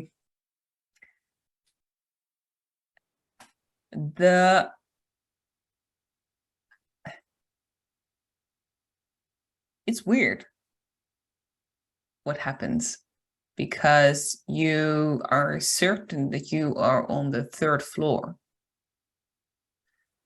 You were on the 3rd floor.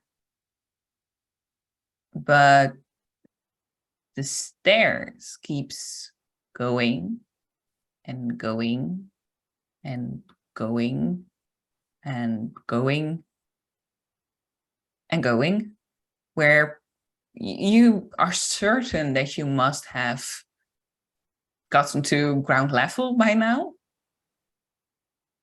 There is no door out of this staircase.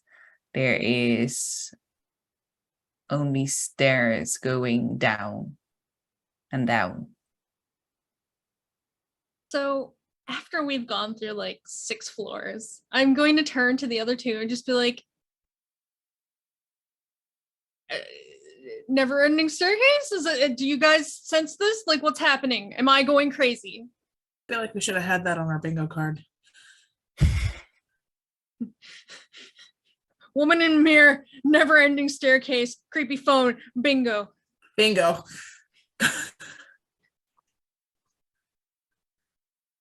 How do we get Yeah. out of here? I think we should try.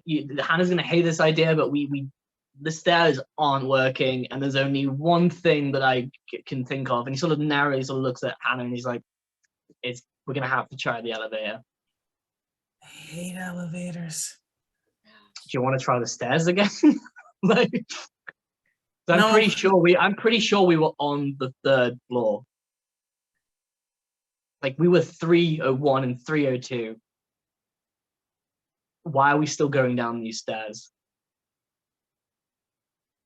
Okay. But if that elevator falls, I'm blaming all of you. You know what? I'd rather fall than be stuck with ghosts. I think 3 flights. We can do 3 flights, right? Falling. It'd be okay. We might live. Might. Okay. Let's give it a try. Not falling. Yeah. Is the elevator close to hand? Are we where are we currently? Are we in the stairwell? Like, Yeah, you're in a stairwell. So you would go back up. Oh hell. I think I think at this point I leave my suitcase. I have my backpack, but I leave the suitcase. I'm like, just to fuck with this. Okay. And as you go back up, it's kind of weird. There are still no doors or exits from this stairwell, but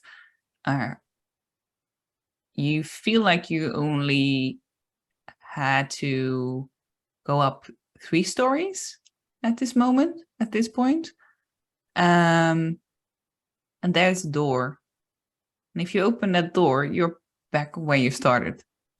I hate this place.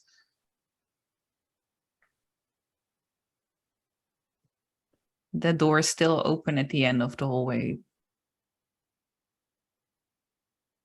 This is literally the worst hotel I've ever been in. 0 stars. yeah, I told you guys it was bad. We definitely should have booked somewhere else. Okay, we get it. So he's being outright snobby. Like, he told you guys this is. Maybe the lady that came out to see if we were okay is still in a room and we can bunker down in there.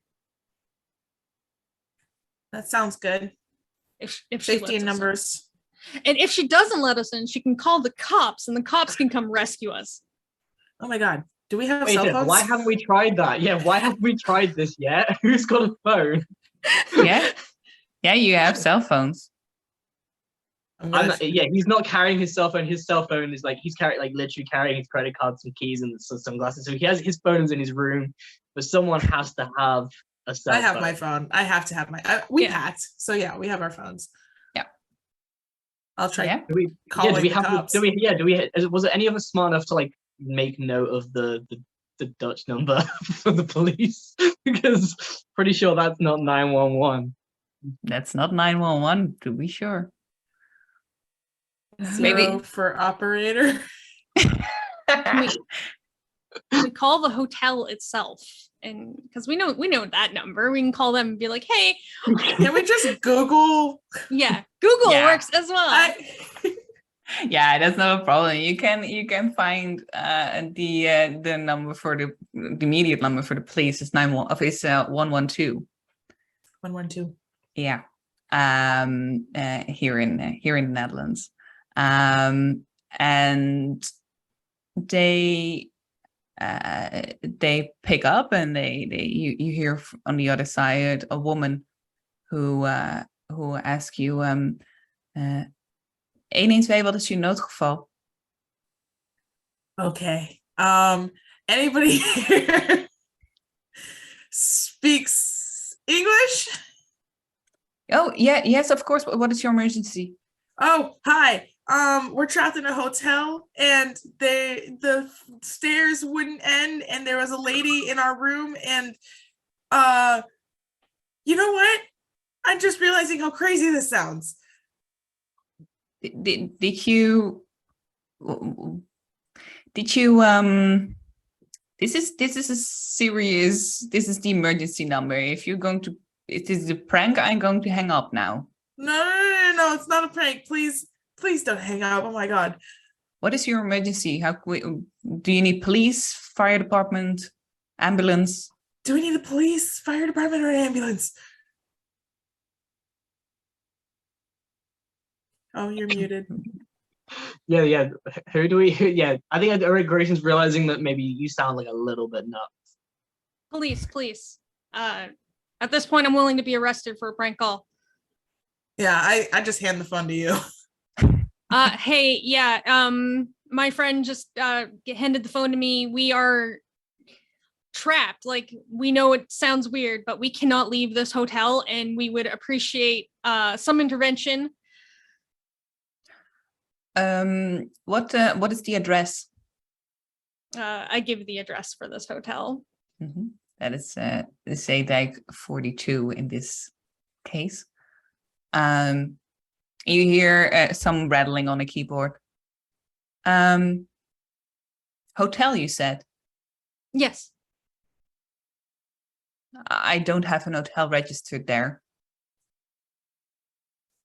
It was on TripAdvisor. She hears that yelling over the phone. Then, as I told your friend, if this is a prank, I'm gonna hang up there. It's not a prank. We are afraid for our lives here.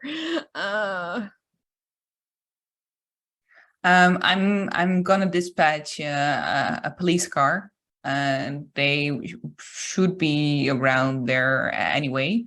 Around Zeedijk, so I'll send one over. Okay. Do you want me to stay on the line with you until they get here? If you can, yes, please. Okay. All right. And do you wait for someone to arrive, or do you do anything? We wait in the hallway. Yeah, I want to say we were just huddled in the hallway. Yeah. I was gonna ask if the door to the other room is still open, the one where we heard the crying. Yes, it is. Do we want to check on that person? Is there still crying coming from there? No, it's gone silent. Oh man, that's not a good sign. She's dead. Yeah, I'm just kind of like, we can go over there and check on this person. But I'm still on the phone, like holding it close. answering any questions. Should we maybe tell the police about the screaming? I thought the screaming was us.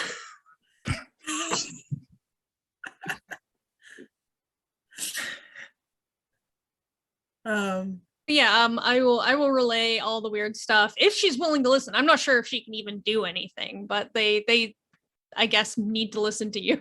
So. Okay, she dispatches that through to the other to anyone she has been in contact with. And as you so you walk towards that room as well? Okay. Yeah. As you look through that open door, you see a figure slumped against the nightstand in the far corner of that room. It appears to be making a for the who's going to enter first. Rowan. Yeah, I'm slapping. pushing Rowan into the I might even use a little bit of force into this. I might use a little bit of force to push Rowan straight in. Okay, I go Wow. in. I'm not sure what I'm supposed to be doing in here, but I still got the phone and I see the woman who's slumped over and I'm just I think someone I don't know if someone's breathing here and I'm gonna try to see if put my fingers on their neck, see if they're okay. Okay, make me a perception check. No, it's quickly dwindling. That roll is. Yeah, it is. A 1. Oh boy. Oh, my God. I need to ask, how many stress do you have at the moment? Just 1 stress right now. Oh, just one. Okay, that's perfect. Yeah, somehow we've all just got 1 stress. Yeah, I think you all have 1 stress, right? For Hannah as well? 1 or 2? I think have Hannah. one. A 1. Rowan, you put your hand to their neck just to feel if there is any pulse. Mm-hmm. But you feel there isn't actually. They're not breathing.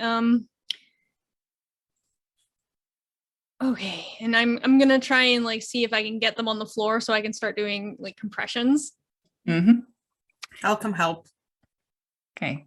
In the second you're doing that, if you try to grab her body to position her on the floor, Mm-hmm. you feel this cold hand on your shoulder. And as you look back, the same woman you see before you on the floor is standing behind you as well. I need you to take 1 stress.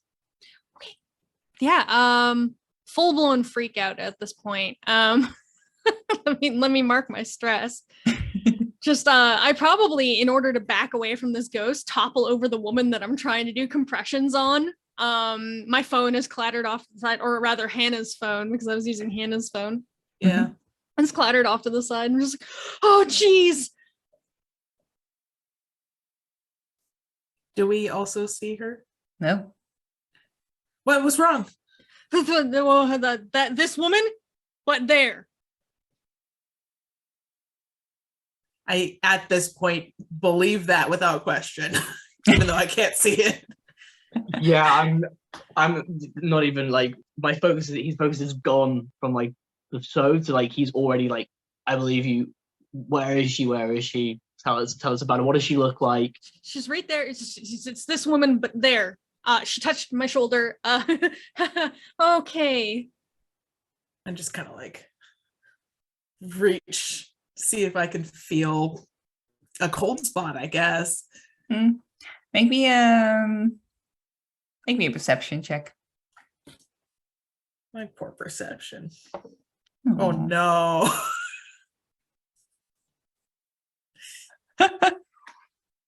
Weird. Oh no. You still don't see her. But as you're trying to focus on finding a cold spot, you feel one. You feel as you go behind Rowan's back, just waving, you feel cold. The interesting thing is that you not only feel that behind Rowan, you also feel that behind your own back. I need you to take one stress as well. So he's taking stress. Me, I was taking a stress. Hannah's taking stress. I slowly turn around. You see the woman, you haven't seen her in your previous room and in the mirror, but you have seen her at the reception desk. But her face was pretty, probably, but now has this terrifying visage of maybe kind of locked in, not maybe locked in a scream, but it's there's something not right. And it's pure evil is a bit too far-fetched, but this one isn't. She's not friendly. I scream and scramble backwards. I was like, "Ah!" Yeah, that's gonna send Grayson like back. He's like still by the door. So like if it's between me and Hannah, that's gonna send him sort of back. Even though he can't see anything, he's like instantly sort of reacting to Hannah's sort of scream. He's like, what the hell? Like, what are you shouting It's about? the receptionist. It's the receptionist. Except she's so scary.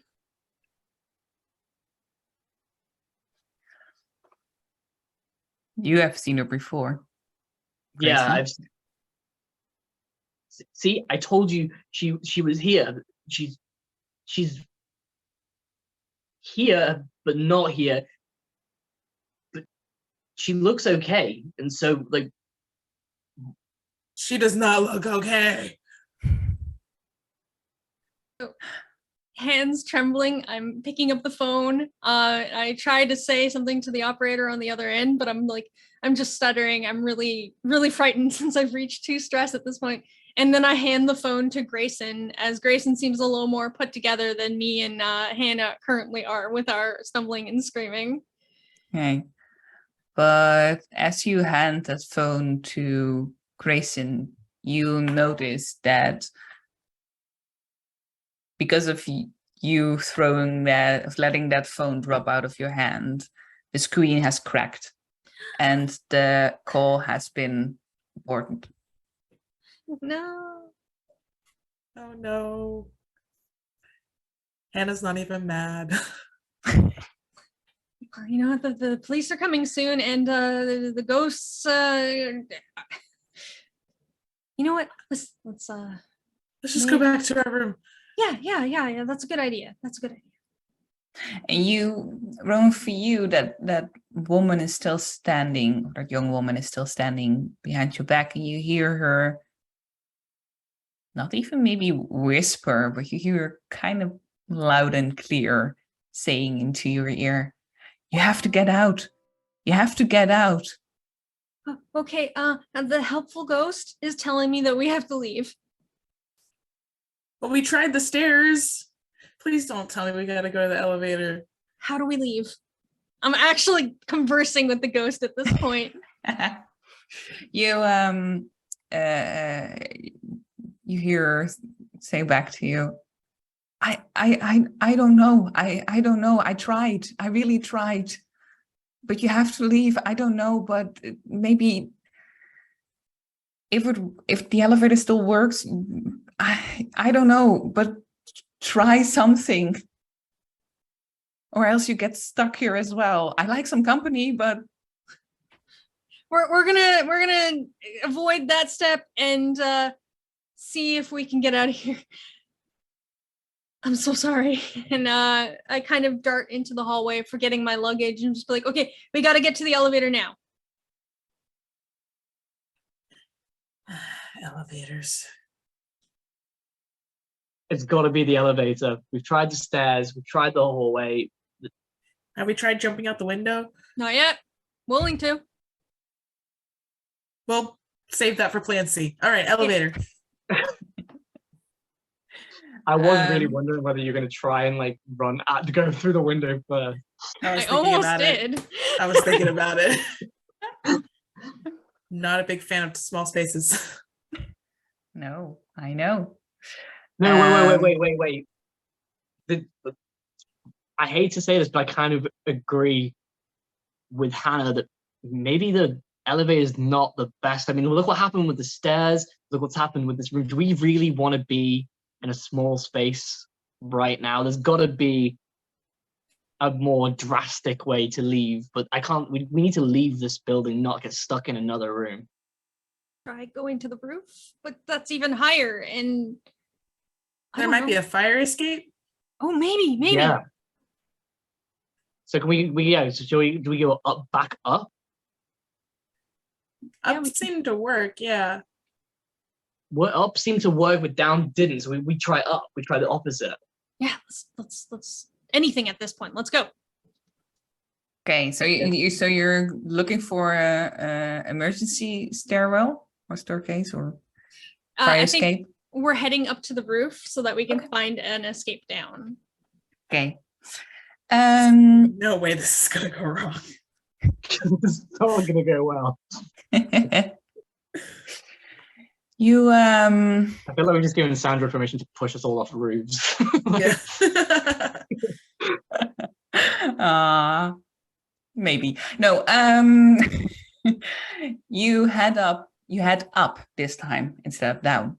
Yeah. And you would have seen that this building has 5 floors, or it has five is 4 or 5 stories high.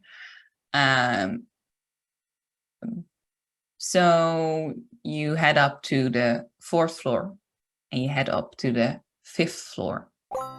I'm always confused with the American and the European way of phrasing that. But on the 5th floor, the staircase stairwell ends here and just heads into another hallway with doors, probably of rooms again, because it says 501, 502, 506, 507 on the other side. So look for roof access. You head to the far end of this hallway,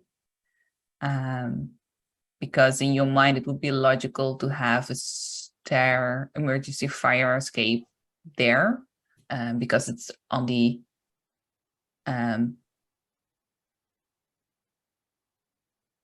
it's the other side of the building, where opposite of the entrance. So, and it's close to the canal. There's a small street there, but it's very close to the canal. So if there would be a fire escape, it probably would be there, or you would be able to go to this roof from there. Unfortunately, it doesn't. These old buildings in Amsterdam don't have that second way out. And the roofs are not made for... They're just facades in a way.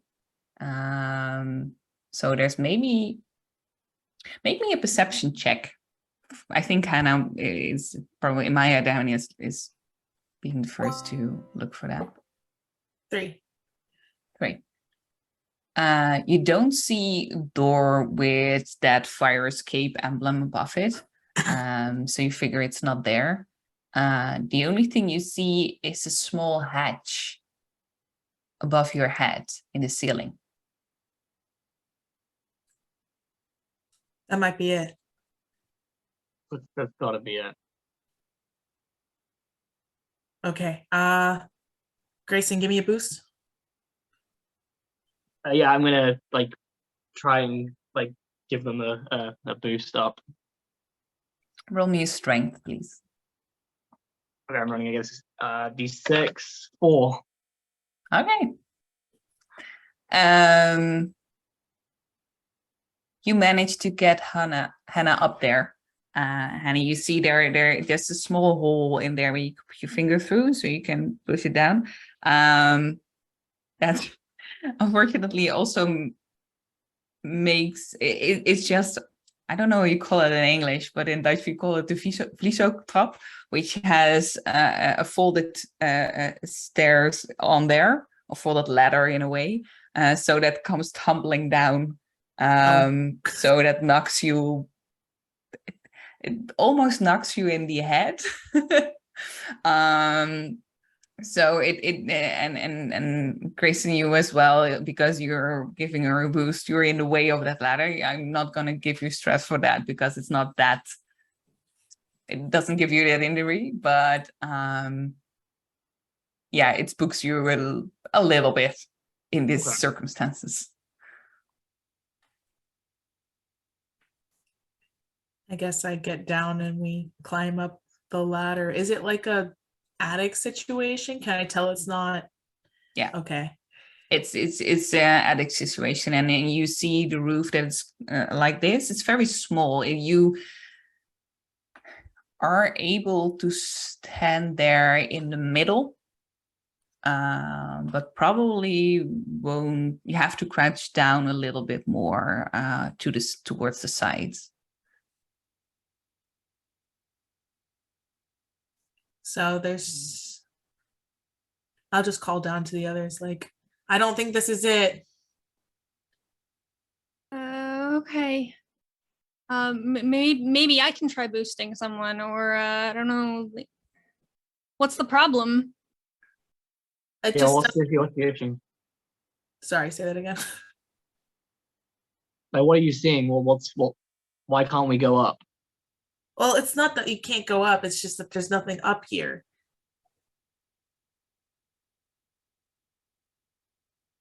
Do you see the police? Have Do I they see the- arrived? Do I see the police? Is there a window? No, there's no window here. Or maybe a very small one at the back end of this room. Just yeah, half a meter and half a meter probably. A I'll go very look. small square. I'll go look to see if I see the police. You don't see them, but because you're on the other side of the building, and it's kind of immediately the canal is there, so you see the canal and the buildings on the other side. But because you're close to the window, you hear a faint siren. They're not here yet, but I think I hear a siren. I'll Maybe- come back. Yeah. Maybe the solution at this point is to go through a window and shimmy down the building. We can't do this window. It's tiny. But maybe if we go back to our room, we can open the window there and it'll be less of a drop if we do fall. Yeah. Okay. Good idea. Let's do it. I'm trying to get myself back together again. So you're heading back to your initial rooms, right? Yep. Okay. It's either that or we go literally just right down onto like the next floor and try and go through one of the closer. If Mm. they're Like rooms. open. Yeah, your previous room were on the 3rd floor, so that's quite a drop, but you'll manage with probably an injury or two.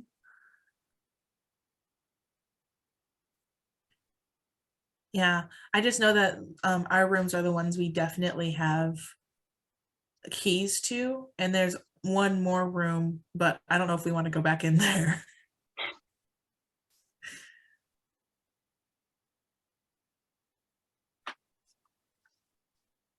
Was there, Sandra, was there anything that we, like, if I did like a perception check, is there anything we maybe have noticed from being in those 3 rooms that may have helped us decide which room?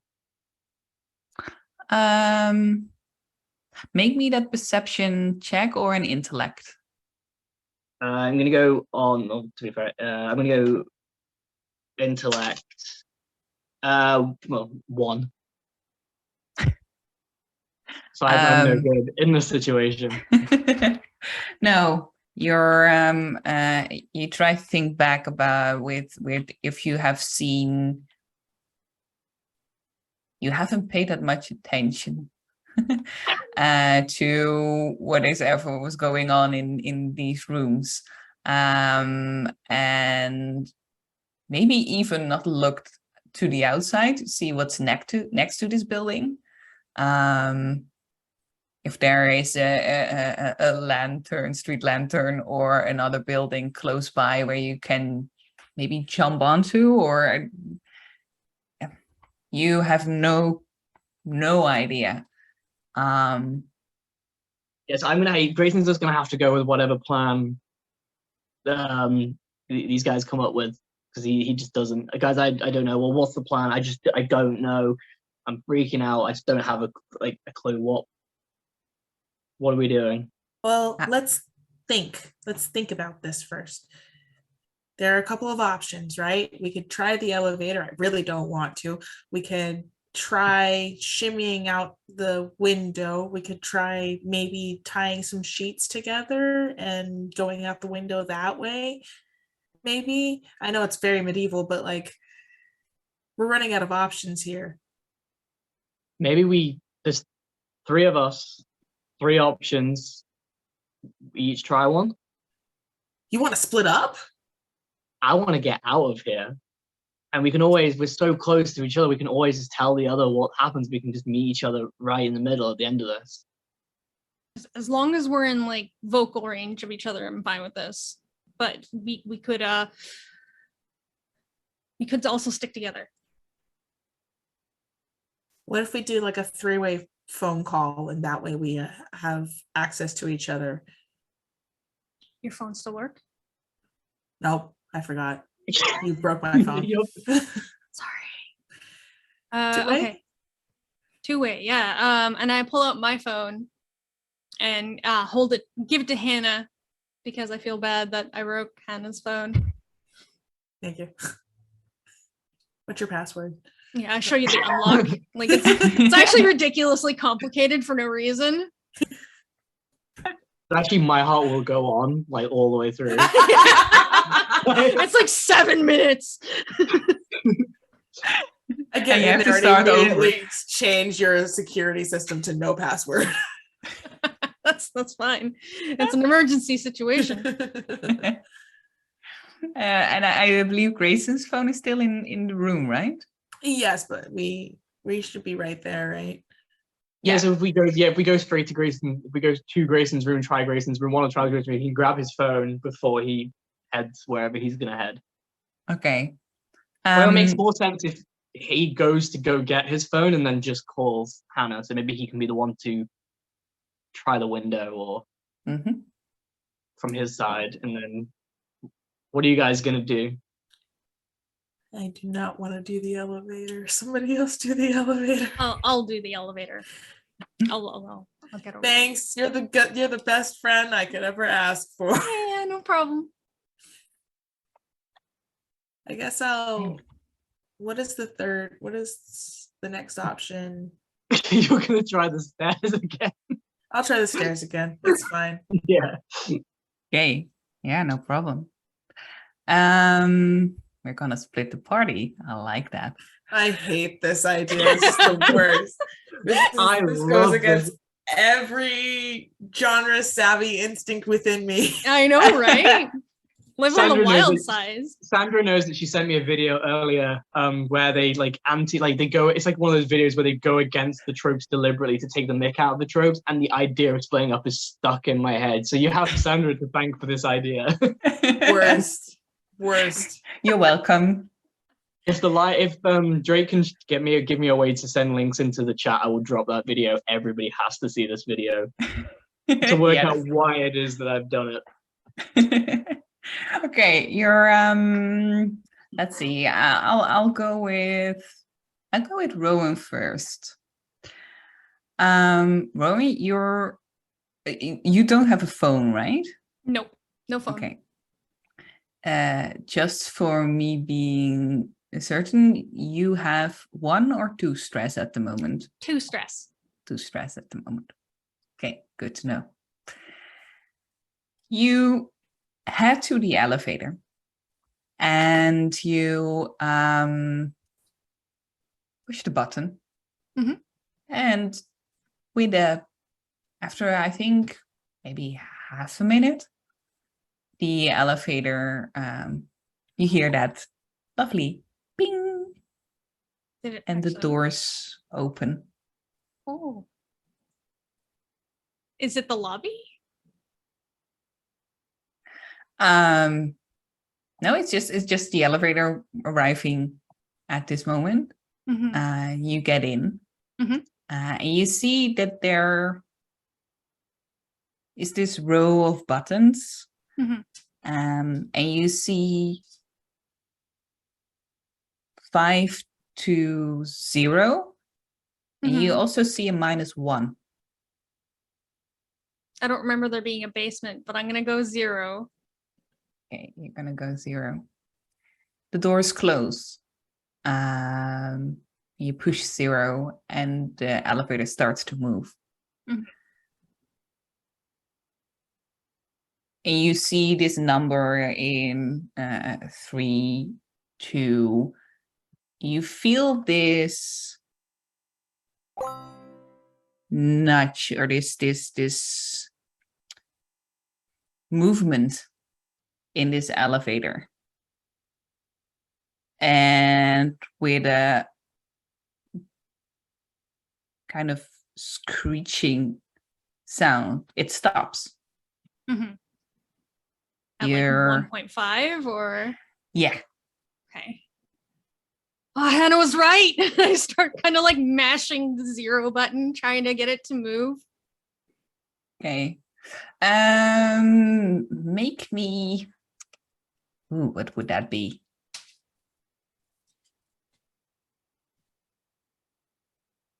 Make me an agility roll. Okay. I'm not great at those. What? 3. Okay.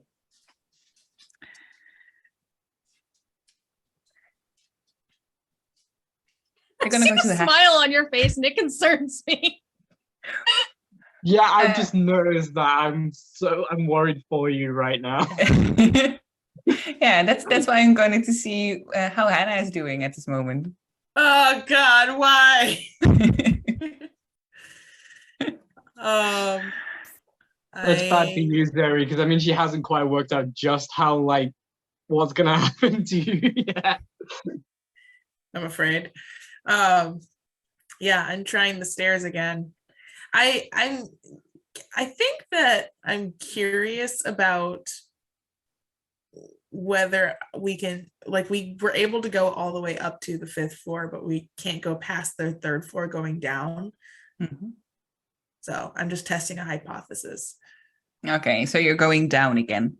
I'm going down again. I'll go down, the 3, 4 floors to get to ground level. Mhm.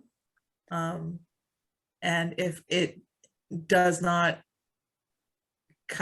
if it doesn't produce a door, then I will go up to the 3rd floor again. I'm just counting how many times. Yeah. it takes me to get to a door, I guess, basically. To a door, yes. You feel like you have gone down 3 or 4 stories at this moment. And you, or maybe even 5 in this case. And there is a door. Huh. It's weird because that it wasn't there the first time you took the stairs down. But there's a door. Yeah.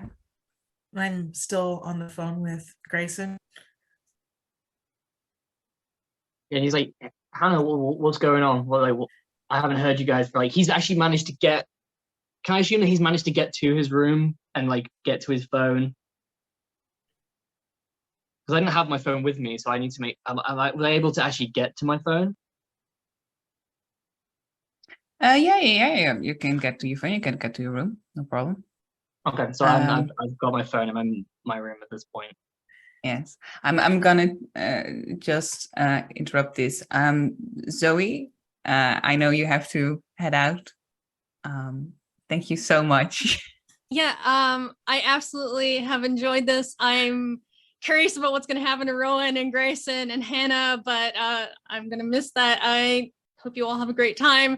Try to survive for me. I'll do my best.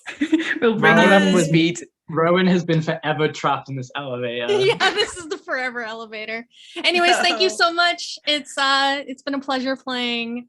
Good luck. Zoe, can Thank you let us decide when you go, when we wrap up? Do you give permission for Sandra to tell us what happened to Rowan? Oh yeah, please. Tell the please. story of Rowan. Please give us the rundown of the story of Rowan from at the end. I will. All right, take care. Thank you. Hey. So worried for Rowan. I know. Sandra's you- always been telling me how much horror movie books that she reads. Like we've just given her a character. Yeah, you can get to your phone easily. There's no obstruction to your room or anyone trying to prevent you from that, or no one. So you do have your phone, and Hannah has their phone as well, or they have Rowan's phone. But you see that you see that door. And did you say you wanted to call Grayson, or? Yeah, I'll call Grayson. I'll call Grayson. Grayson, your phone rings. And he's like hastily like picking it up. He's got Hannah's number. Oh, it would be Rowan's number, but yes. Rowan's number saved. It's like a little smiley face. There's like a picture of the two of them when where they've like hung out. Like these guys are obviously like clearly like close. And he's like that. And so like, right, okay, I'm Hannah. I'm in my room. Like, what am I doing? Like, I guess my only option is to try and go out of the window. Yeah, I think that if you tie the sheets together and hook it on something, you have a higher chance of like getting out and not dying. You could take the sheets from your room and also mine and Rowan's room. That should be long enough to save you a drop. Also, I found a door down here. Where does it go? Yeah, I don't have you know. opened it? I don't know yet. I'm opening it now. I'm gonna open it. Okay. You don't see the hallway or the area with the door to go outside, or the reception, which would be on your left at this point.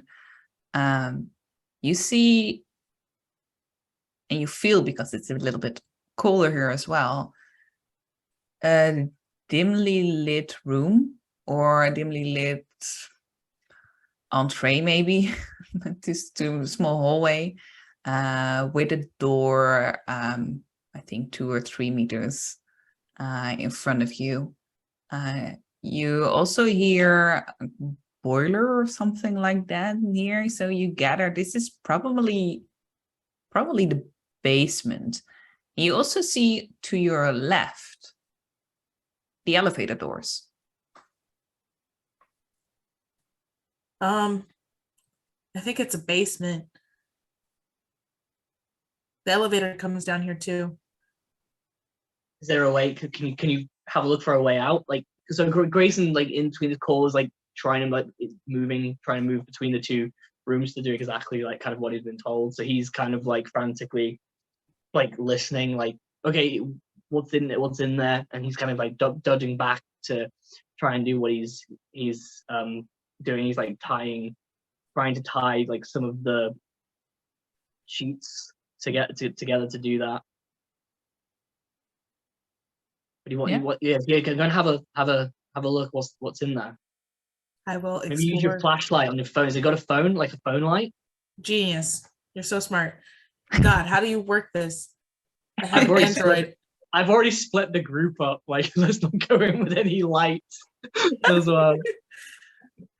Is there a light I can flick on in here? As you look around, there's a switch. I will Yeah. flick it. Hey, this is the first room you're in, and this is just rather small. So you have the elevator doors to your left. You have a kind of a boiler idea to your right, or at least you hear something like that. There's a small door or kind of a closet idea built around that as well. And you have a door right in front of you. But this room, when you flick the light switch, it's not a bright light. It's just this lonely light bulb hanging from the ceiling from a thread, just a small thread. But it illuminates this room well enough for you to see. Okay. I will try the door in front of me then. Yeah, it just opens. And as you do that, you hear that door, you feel that door open, but you also hear the elevator behind you go bing. Oh, the elevator just. I'm gonna poke my head around the corner to see the elevator, since I know that Rowan was heading to the elevator. Yeah. The doors open up and there's no one in this elevator. Grayson, Yeah. the elevator just opened and there's no one in it. Well, where's Rowan gone? I don't know. So yeah, he's gonna ditch. Maybe I should go and have a look. I haven't done anything yet. We can.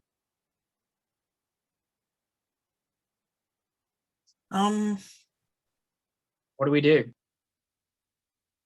Well, I've got this. Oh man, I don't know. I've got a door here. I want to explore it. So if you want, you can. If you want, you can try the window, or you can try the elevator. Maybe she got out. So Grayson's got like quite a close connection with thingy, so he doesn't hesitate to immediately go. I'm gonna go look for Rowan. Maybe she found a better way to get off, maybe on one of the other floors. Mm-hmm. So you're gonna take the elevator as well. Yeah, he's gonna take the elevator and he's gonna try and maybe head down to the reception area. Maybe she try to just go up head for the front door. Mm-hmm. So he's gonna sort of go head down there, so like abandon the plan and sort of sprints off to try and. Yeah, I think he's that kind of hopeful that maybe like we haven't heard from him because he's in the middle of trying something, but there's also like a sense of worry that like something maybe has happened. People don't just disappear from elevators.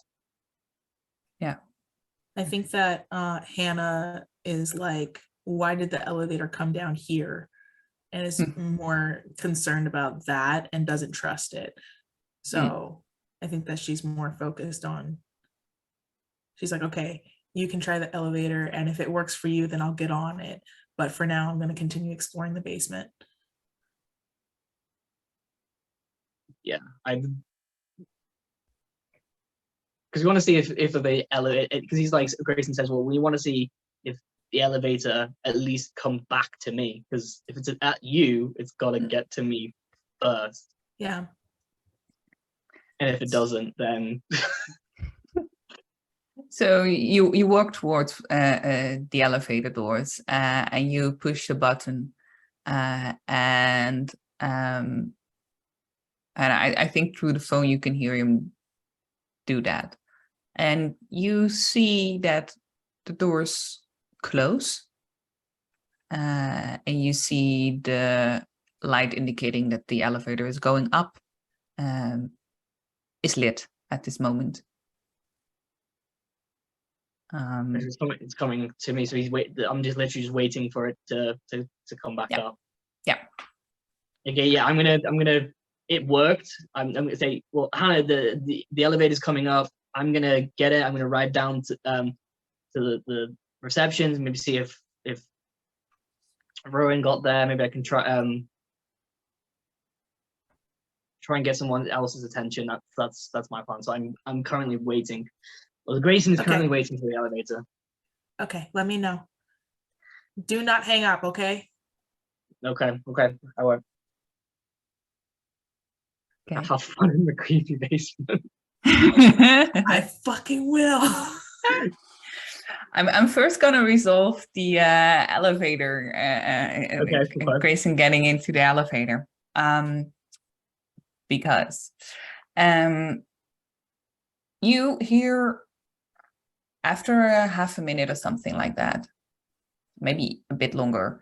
You hear this ping, Grayson, and the elevator has arrived. The doors open, and you see the elevator in front of you. Okay, well that's calmed him down a little bit. So he's gonna get into the elevator. He's gonna make a push for the ground floor, and he's just gonna ride that. He's gonna go with the plan. He's gonna ride that. Like, he's worried now. Like, obviously he's the one that like assumed the fact that they were gonna split up. But now, why wasn't she in Rowan in the elevator? So he's gonna go check that out. Like, he's determined to check that out. Okay. You push the button for the ground floor, and the doors close, and the elevator starts moving. And after a floor or something like that, you feel something shift in that elevator box, or how do you call that, underneath your feet, and you feel it dropping from under you. The elevator is coming down way quicker than it should be. Oh, good.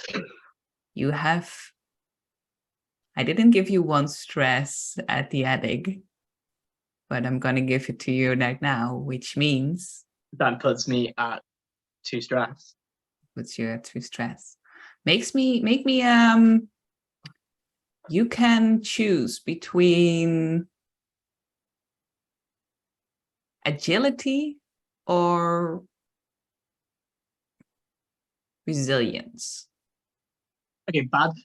I've used resilience so much that it's dropped down to D4. My agility was always D4. So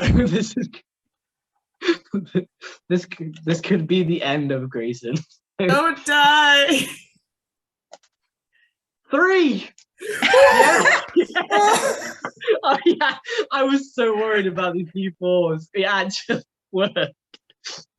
Yeah, it's a 50-50 chance of you dying. I'm so tired. I'm never going in elevators again in real life. Like, Oh, I don't do elevators. me neither. I'm actually I don't terrified know. of like banisters in real life. I'm terrified of heights, so elevators are my preferred method. I don't have a preferred method anymore. Like, and I'm never going to sorry. Amsterdam. Amsterdam is off the table, guys. Oh, I'm so sorry for that. But you Sorry, feel Sandra. We will probably never meet in real life.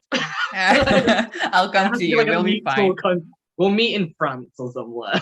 Okay, in the middle somewhere. Yeah.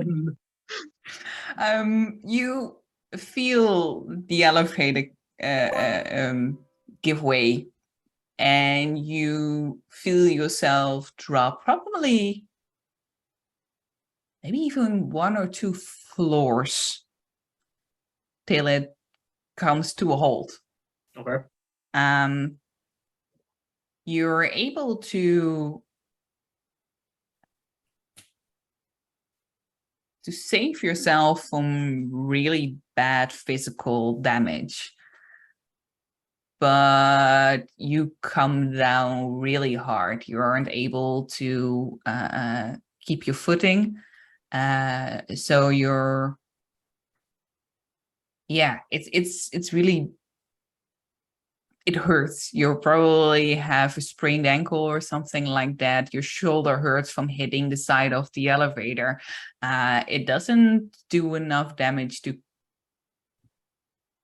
give you a physical injury, but it hurts.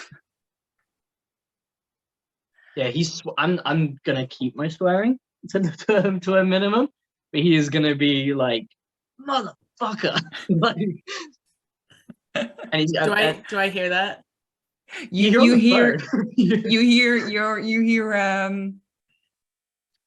hear the elevator making a bit of that whoosh sound.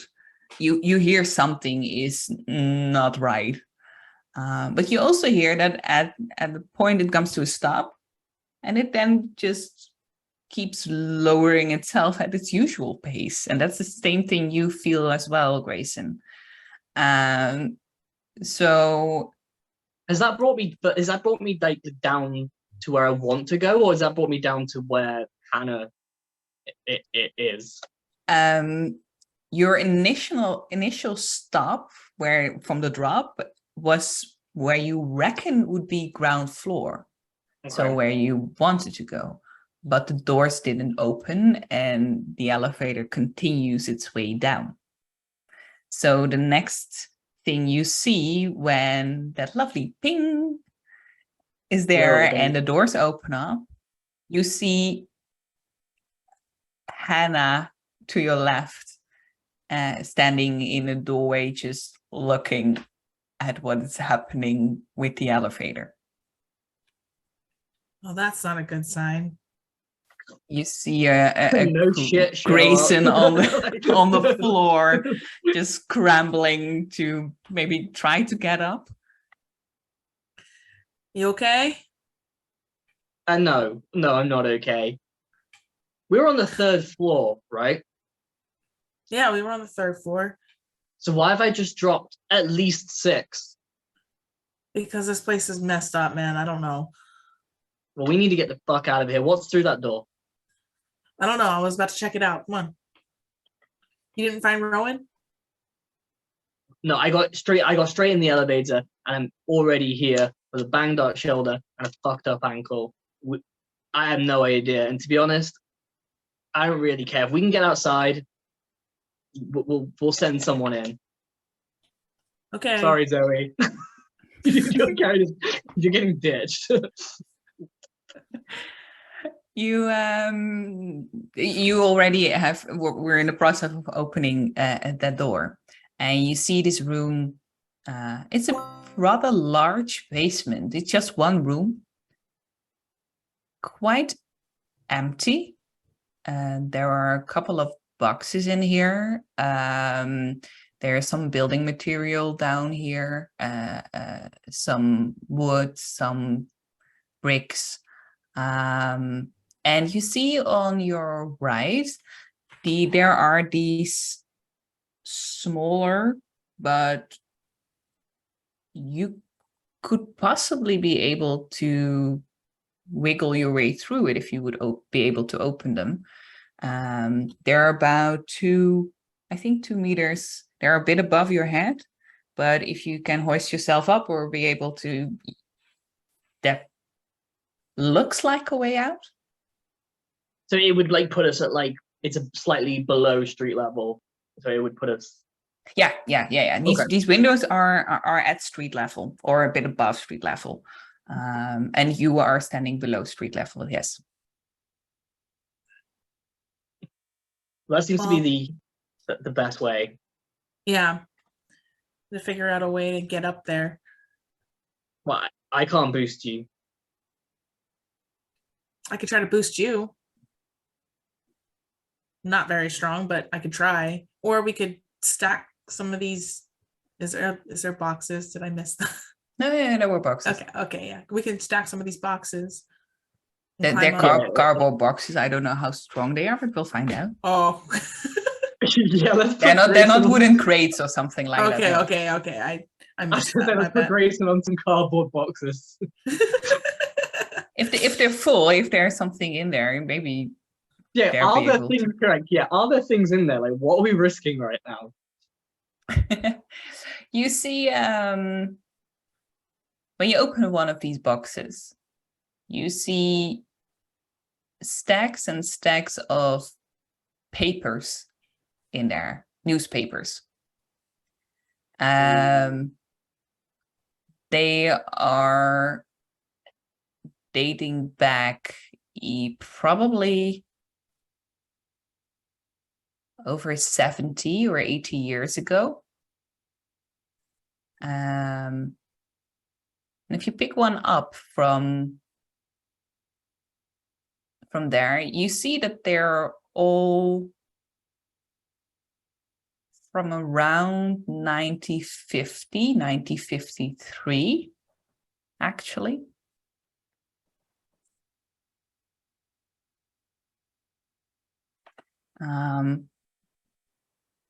But they fill the box, so probably there will be enough density to.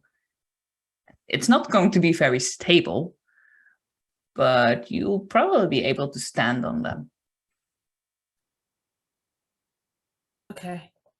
I I would like to take one and peruse it. Yeah. Can we read? I feel like we're gonna like. Why are they here? Like, what's it about? Hannah's already doing it. Their spider senses are tingling. I'm kind of like taking like some of the other boxes and kind of like shifting them. Like Hannah's doing one thing. I'm staying close by, but I'm kind of like using what kind of minimal. Mm-hmm. I don't know if I'm gonna have to roll strength for this, but I'm gonna try and push them. Oh, they're not that heavy, so okay. I think you would be able to. I'm wondering like how damaged I actually am because I've got a bad shoulder, so I'm kind of like pushing maybe my good side. Like I don't know how competent I am at this point. It will take you more time than normally you would, but I think you would manage to get at least a couple of them towards that direction. To stack them, you'll probably have to ask Hannah to help you with that. But okay. I think you would be able to with your good. Push you through okay. At least that in that direction. Well, I'll make a start on this, and then Hannah can read up what's in there. Hannah, roll me an intellect, because how is your Dutch?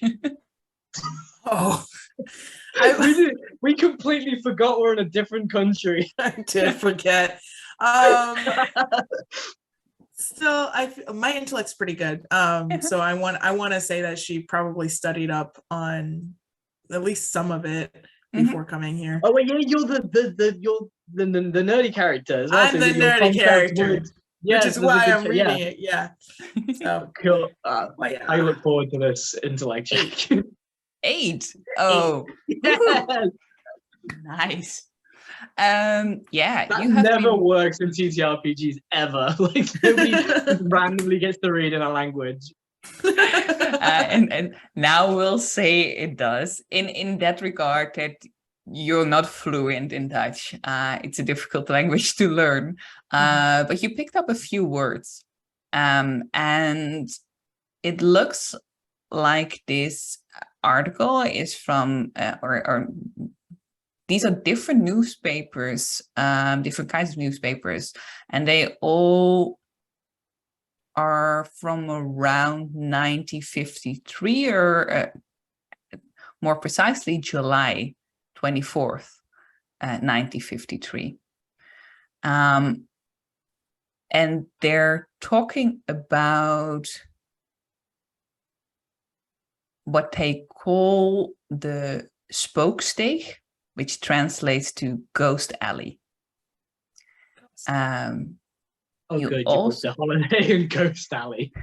You also recognize the address where you're staying, Zeedijk 42.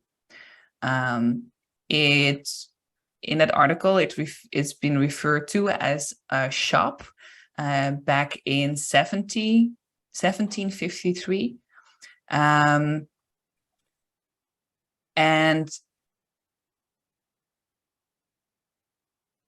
Or 1653, somewhere around that. And you read about a young woman, Helena, who has killed her sister in this building. And why she did that was she was jealous. She had her eye set on a very handsome sailor. And they were engaged. But that sailor, when she was away, that sailor came back to shore, saw her sister, Dina, and fell in love with Dina. They decided to break off. He decided to break off the engagement with Helena and got married with Dina. As soon as this sailor, Wouter was his name, would return from his last journey at sea. But Helena was jealous. She wanted Wouter for himself. So she locked Dina in this basement for 3 days straight. And when she didn't die,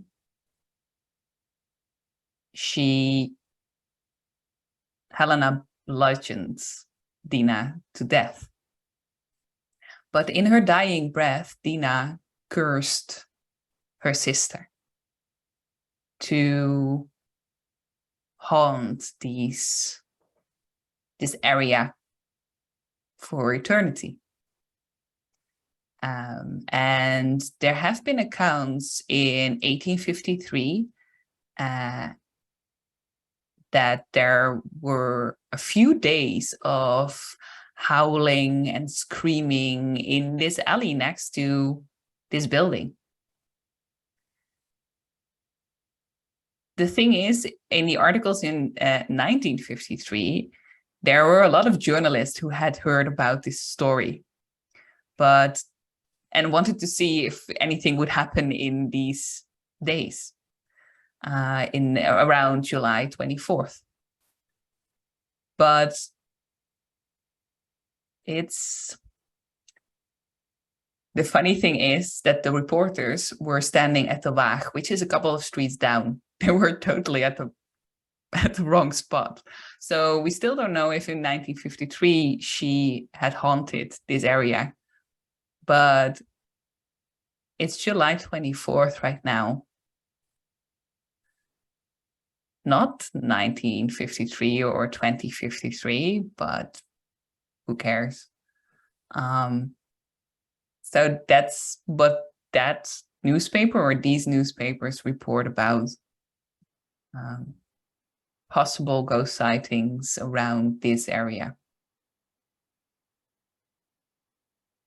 I'm going to point out the wind just blew and made me jump. Like, it's not sunny here anymore, and like my ring light is the only. Like, I'm gonna press. I'm gonna press this a few times. You so that's what you read, and what I'm gonna need the both of you to roll me an agility check.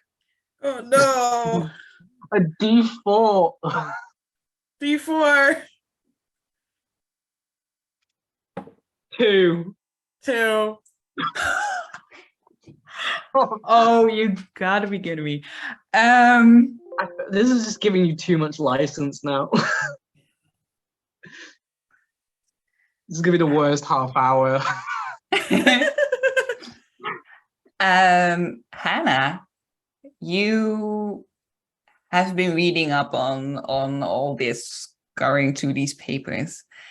And one of the papers goes a bit more into detail about what Helena did to Dina, where one of them says she bludgeoned her to death. It specifies even in a different newspaper. And as soon as you read that, you both are hit by 2 bricks that had been laying in the far corner of this basement, some of the building materials. I've immediately got to ask, what's happening to my already damaged what's happening to Grayson? Like, who's already semi... Because you were both at 2 stress, right? Yeah, I'm at 2 stress with shoulder damage and ankle damage. Yeah. The both of you get hit rather hard by these bricks in the head. And for the both of you, everything fades to black.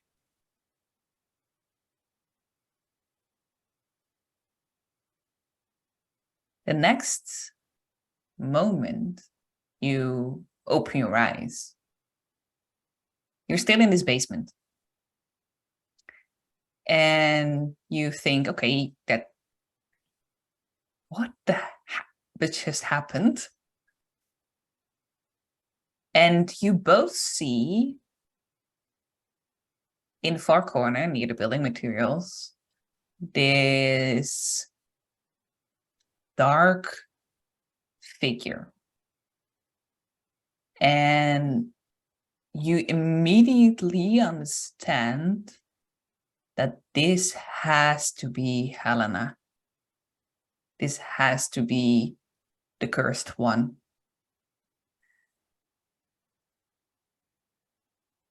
You try to get up, and you manage to get up, but something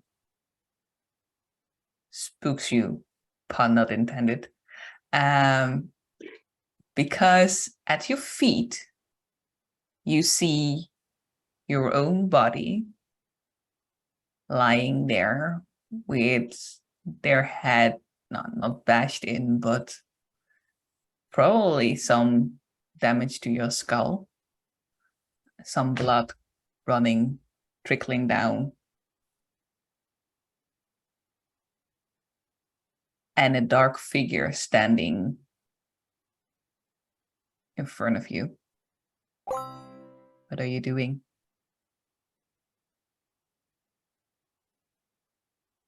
I try to get back into my body. You lay back. You're like trying to lay back down. Grayson, I think he's more like just like checking, like he's like kind of like that Teen Wolf moment where he's kind of like he's already accepted the fact that like weird things are happening. He's not too fussed about like, he's more like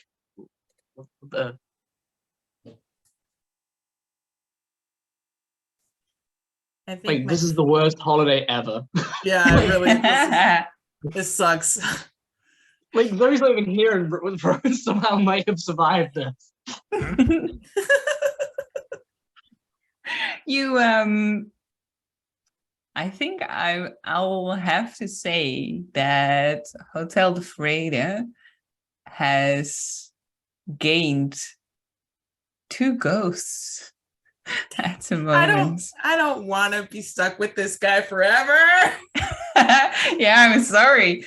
Like, You he couldn't are. even take it. He couldn't even take his Versace to the grave with him. Like you. No. But the interesting thing is, as you haunt these halls,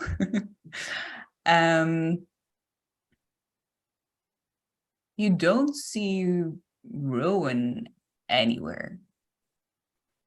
She escaped. Or at least she's not here. No. Where is she? Rowan Where was she having a disappeared? guy. Rowan did this to her.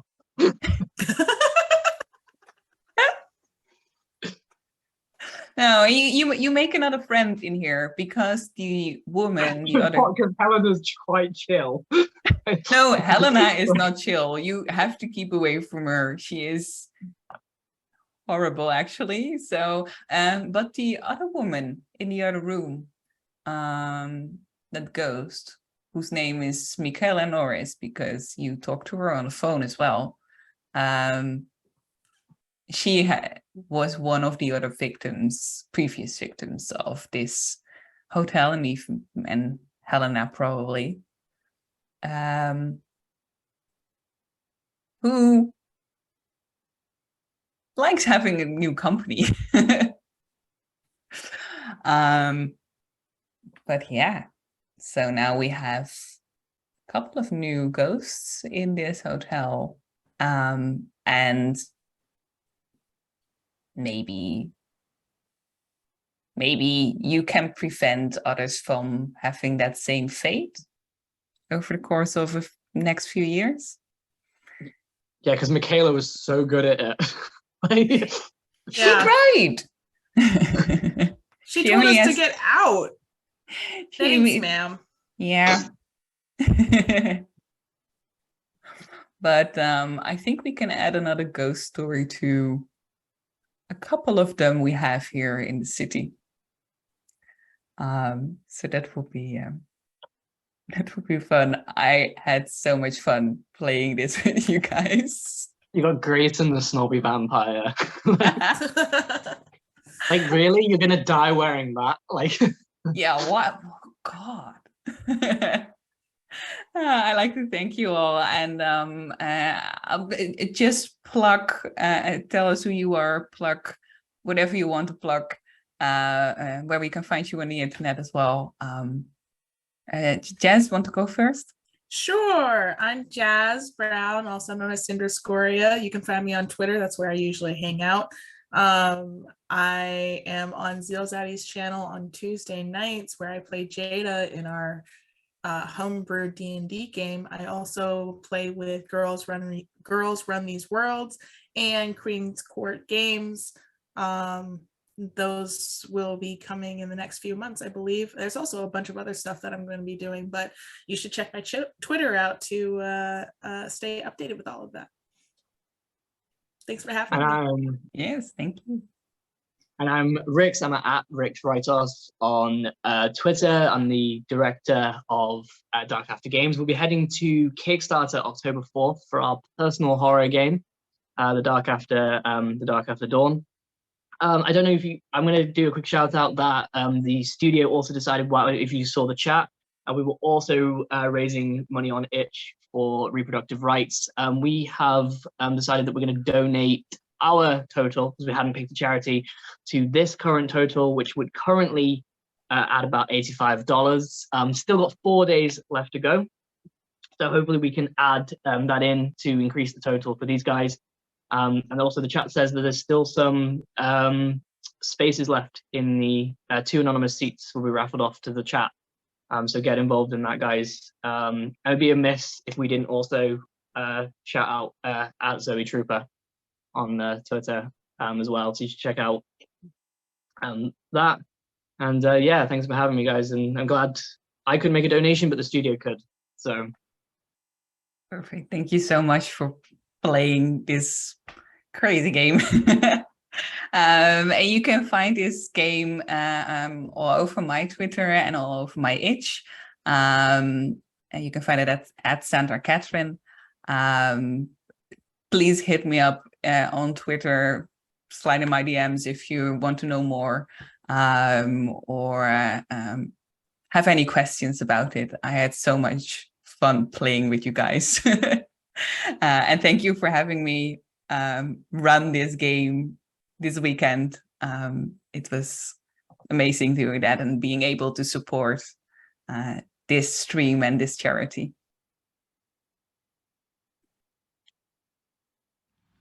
Okay, that was absolutely amazing. Thank you so much to our incredible cast and crew for that. That game was great.